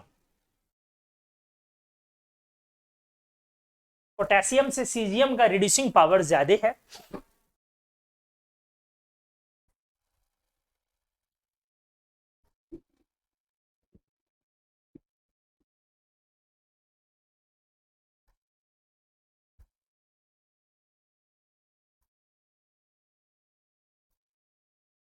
फहद ने सबसे पहला आंसर दिया है सर ए।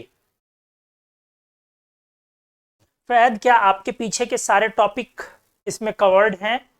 आपने रिकॉर्डेड देखा है सारा, या अचानक से आज क्लास आए हो अटेंड करने?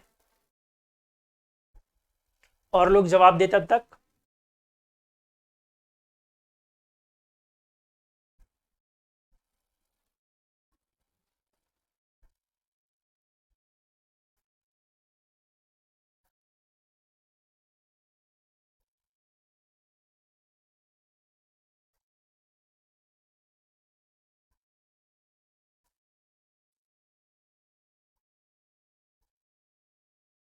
आते जाइए।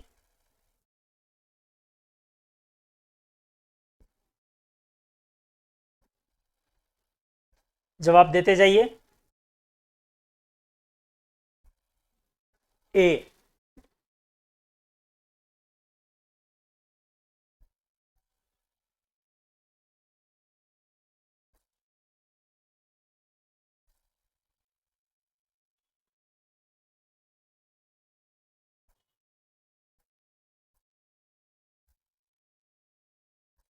क्या होना चाहिए? मुश्किल नहीं है। कौन सा फैक्टर पोटेशियम को ज्यादा रिएक्टिव बना रहा है, उसका रिड्यूसिंग पावर पोटेशियम से ज्यादा सीजियम। सीजियम को कौन सा फैक्टर ज्यादा रिएक्टिव बना रहा है पोटेशियम से? कहानी बहुत सिंपल है। आयोनाइजेशन लो, एटोमाइजेशन लो, और हाइड्रेशन हाई। तो हाइड्रेशन तो उसकी हाई होगी जिसका साइज छोटा। तो पोटेशियम और सीजियम में ऊपर की तरफ पोटेशियम है, तो पोटेशियम का साइज छोटा, तो उसका हाइड्रेशन एनर्जी ज्यादा होगा। तो अगर पोटेशियम ज्यादा रिएक्टिव होता सीजियम से, तब इसका आंसर लिखा जाता due to high heat of hydration of potassium. लेकिन कहानी है कि caesium is more reactive than potassium. इसका मतलब इसका सटीक आंसर क्या होगा बेटा? क्या होगा? बिल्कुल, फहद ने सही बोला था सबसे पहले, एग्जैक्टली आंसर होगा ए। अब देखो, low ionization energy of caesium favourable है, high heat of hydration of potassium वो तो पोटेशियम को फेवर करे। अगला high ionization energy of potassium, बिल्कुल नहीं, आयनाइजेशन एनर्जी लो होनी चाहिए। अगला high heat of atomisation of potassium, बिल्कुल नहीं, एटोमाइजेशन लो होनी चाहिए, वो भी सीजियम की। क्लियर है? तो इस तरह से इस क्वेश्चन का आंसर ए होगा। मैं एक क्वेश्चन और यहां पे डिस्कस करना चाहता हूं, जरा इसके बारे में आप बता दें।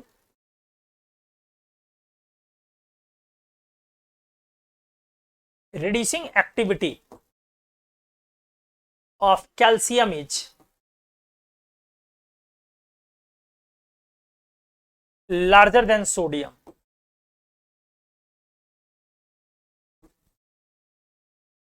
This is due to,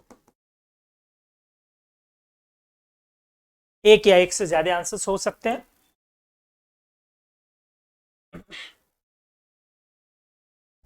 अच्छे से, high heat of hydration of calcium, एकदम जल्दी जवाब दें, बस आखिरी 5 मिनट में हम लोग हैं। दूसरा, लो ionization energy of sodium.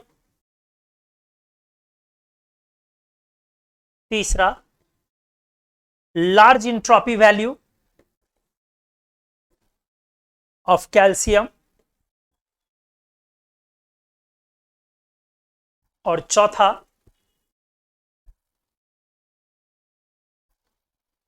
High melting point of calcium.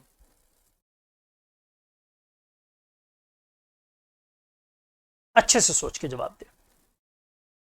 मैंने बोला कि reducing activity of calcium is larger than sodium. Calcium की रिड्यूसिंग एक्टिविटी वो ज्यादा है सोडियम से, ये किस वजह से है?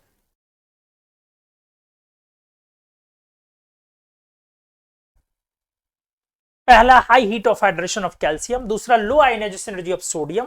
तीसरा, large entropy value of calcium. और चौथा, high melting point of calcium. सोच समझ के जवाब दे।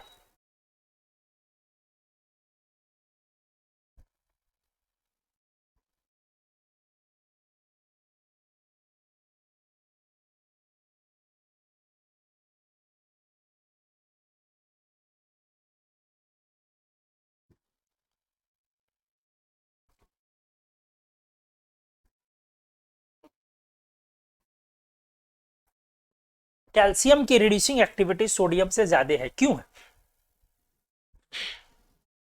बताइए आंसर्स क्या होंगे इनके।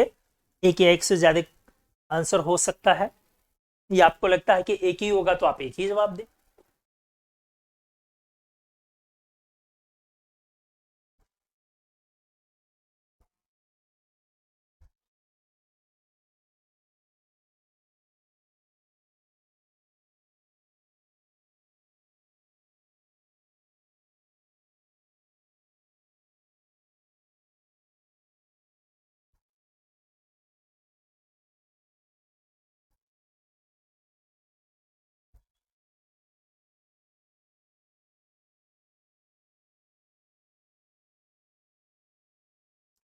हाँ जी, चलिए सबसे तेज जवाब Rachit AC and then Kshitij A। आ जाइए और भी लोग। कैल्शियम की रिड्यूसिंग एक्टिविटी मतलब उसका रिड्यूसिंग पावर, काफी मतलब कॉन्सेप्चुअल क्लास था आज का। Fahad A, good.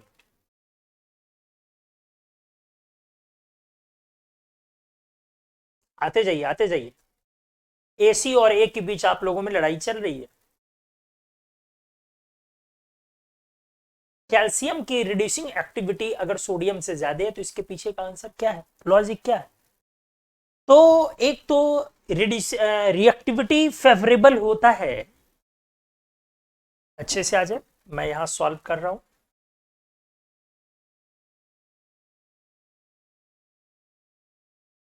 अगर मैं बातें करूं आयोनाइजेशन, तो आयोनाइजेशन तो बेटा 1A का लो होता है, 2A का ज्यादा होता, हमने पढ़ाया है। तो ये तो फेवर करेगा सोडियम को।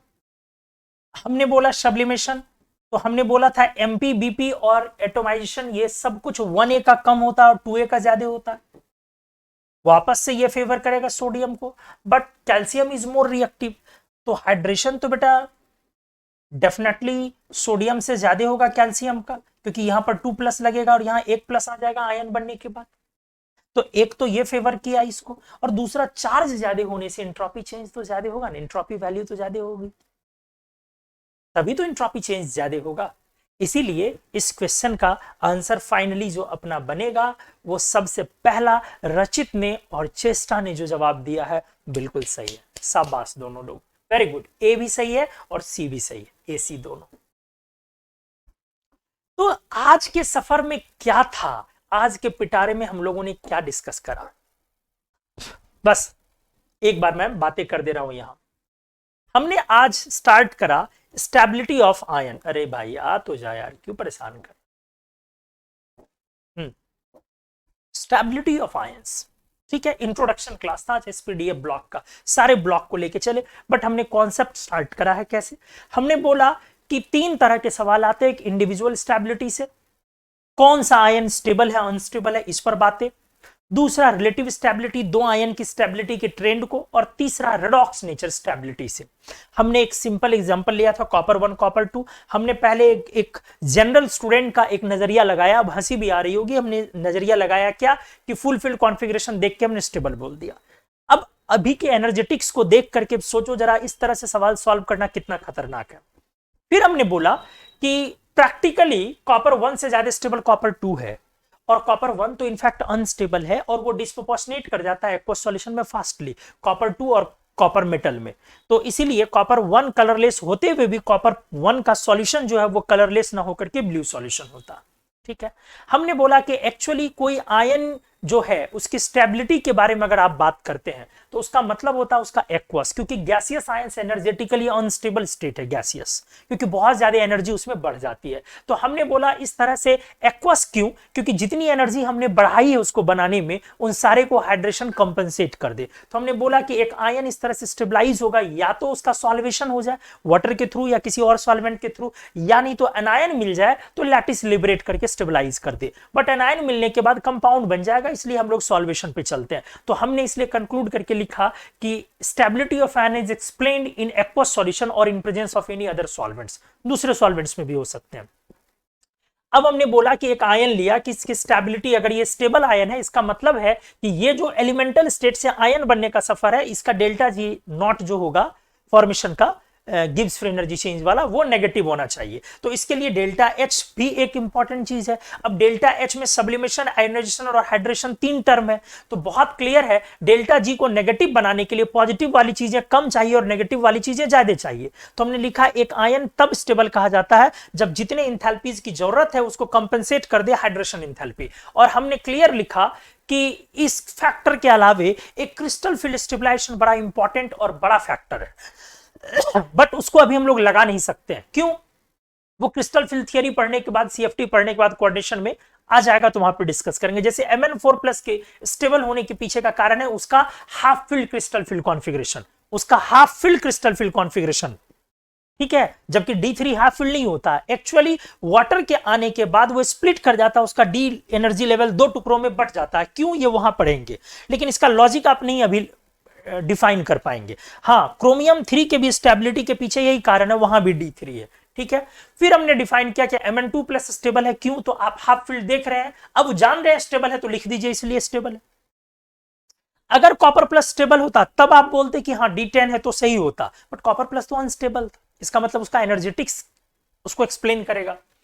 अब हमने बोला Mn3 क्यों अनस्टेबल है, तो आप बोलेंगे कि इसका थर्ड आयनाइजेशन एनर्जी एक्चुअली इतना लार्ज लग गया होगा, Mn2 प्लस से 3 प्लस बनने पर इतना लार्ज लग गया होगा कि उसको हाइड्रेशन मैनेज नहीं कर पाया होगा। फिर बोला 4 प्लस क्यों स्टेबल है, तो CFSE वाला इफेक्ट। हमने बोला कॉपर 1 से कॉपर 2 की स्टेबल है ज्यादा, तो आपने बोला कि जरूर इसके पास एक डीस्टेबलाइजिंग सेकेंड आयनाइजेशन एनर्जी है, फिर भी ये स्टेबल है क्योंकि हाइड्रेशन एनर्जी पॉजिटिव चार्ज के डायरेक्टली प्रोपोर्शनल होता, तो ज्यादा हाइड्रेशन। तो हमने लिख दिया यहां पर इस तरह से कि due to more heat of hydration copper 2 plus is more stable than copper plus. ठीक है, हमने फिर अब लिखा कि एल्यूमिनियम ट्रिपल प्लस की स्टेबिलिटी के लिए कौन जिम्मेदार होगा फैक्टर। तो एक तो high heat of hydration charge के कारण, और दूसरा आपको इंट्रोपी भी देखना है, कभी कभार इंट्रोपी, हालांकि इंट्रोपी से क्वेश्चन नहीं आता है, फिर भी फैक्टर है तो मैं दिखा दे रहा हूं। तो दोनों आंसर हमने करा। तो स्टेबिलिटी ऑफ आयन इस तरह से हाइड्रेशन पे भी डिपेंड करा, आयनाइजेशन पे भी डिपेंड करा, सब्लिमेशन की इनवर्सली, इंट्रोपी वैल्यू के डायरेक्टली, स्टेबिलिटी इन कॉन्फिगरेशन के डायरेक्टली, और क्रिस्टल फिर स्टेबलाइजेशन के डायरेक्टली। फिर हमने बोला जितना आसान होगा आयन का स्टेबलाइज होना, उसके कंसर्न्ड मेटल की रिएक्टिविटी उतनी ज्यादा बोली जाएगी, मतलब इलेक्ट्रॉन लूज आसानी से कर रहा है, तो रिएक्टिविटी ऑफ मेटल के लिए भी यही फैक्टर्स होंगे। सामान्य तौर पर मेटल की रिएक्टिविटी पीरियोडिक टेबल में लेफ्ट एंड डाउन जाती है आयोनाइजेशन के घटने के कारण। क्लियर है, कभी कभी हाइड्रेशन डोमिनेट करेगा क्योंकि हाइड्रेशन पर भी डिपेंड करता है। हमने अगले पेज में आपको यहां पे कुछ वैल्यूज लिख करके दिखाए, एक ग्रुप से लिथियम से सीजियम, सामान्य तौर पर नीचे जाने पर डेल्टा एच मोर नेगेटिव है, सामान्य तौर पर नीचे जाने पर। और डीप इलेक्ट्रोकेमिकल सीरीज में इनको आपने एक जगह देखा होगा, हालांकि अगले लेक्चर में मैं इसको और अगले पार्ट में मैं सुलझा के लिखूंगा, इलेक्ट्रोकेमिकल सीरीज के साथ मैं दिखाऊंगा इसको। लेकिन फिर भी आप देख रहे हैं कि ये इलेक्ट्रोकेमिकल सीरीज में सीरियल है एलिमेंट एकदम, तो ऊपर जाने पर एक्चुअली इनका delta G formation more negative है, इसीलिए इनकी मेटालिक रिएक्टिविटी ज्यादा कही जाएगी। हमने वो क्लियर कर दिया। अब यहां पे लेकिन सब कुछ जनरल चल रहा है, हर कुछ जनरल। एस ब्लॉक मेटल्स में अगर रिएक्टिविटी लो, ये 5-6 मेटल की लेनी है, तो लिथियम, फिर caesium, potassium, calcium, sodium, magnesium. कौन सा फैक्टर लिथियम को अचानक सीजियम से ज्यादा रिएक्टिव बनाया, एक्चुअली हाइड्रेशन एनर्जी छोटा साइज होने के कारण। कौन सा फैक्टर, हमने ये लिख दिया, कौन सा फैक्टर पोटेशियम से ज्यादा सीजियम को रिएक्टिव बना दिया, तो सीजियम का लो आयनाइजेशन एनर्जी क्योंकि नीचे है।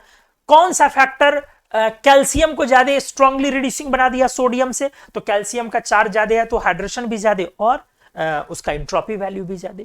तो आज के लेक्चर में हम लोगों ने इस तरह से स्टेबिलिटी ऑफ आयन और रिएक्टिविटी ऑफ मेटल का एक बेसिक आइडिया लिया है। क्या आप लोगों को समझ में आया आज का लेक्चर? कॉम्प्लिकेटेड होने के बावजूद मैं हिम्मत जुटा रहा हूं आप लोगों से पूछने का कि क्या आप लोगों को क्लियर हुआ, कुछ नयापन, कुछ नई चीजें जो दूसरे लोगों को नहीं पता होता, वो सब चीजें हमने आपको सिखाई हैं। तो क्या आप लोगों का आज का कॉन्सेप्ट बढ़िया से क्लियर रहा, हाँ या ना? बोले प्यार से, और फिर हम लोग विदा लेते हैं। सभी लोग एक बार जवाब दे दें, फिर मैं निकलता हूं प्लीज।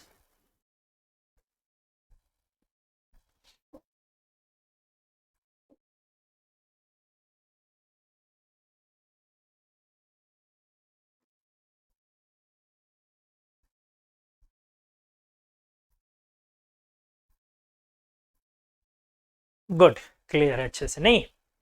क्या बात है, शानदार, वाह। एक्सपेक्टेड नहीं था कि ये बहुत अच्छे से क्लियर होगा, बट हाँ, आज का लेक्चर जो रहा सो रहा। जो इसका नेक्स्ट पार्ट मैं बनाऊंगा बहुत मजेदार होगा। क्वेश्चंस उस दिन उड़ जाएंगे सारे, वहीं से मेजर आएगा और क्वेश्चंस उड़ेंगे उस दिन लिटरली। तो चलिए दोस्तों, thank you so much, love you all. मिलते हैं हम लोग सेकेंड पार्ट में बहुत सारे डेटाबेस चीजों के साथ। कम से कम पूरी एनसीईआरटी में 20 जगहों पर जो स्टेबिलिटी और रिएक्टिविटी का जिक्र है, उसको हम लोग अगले दिन एक जगह पर सुलझाना स्टार्ट करते हैं। Thank you so much, bye bye.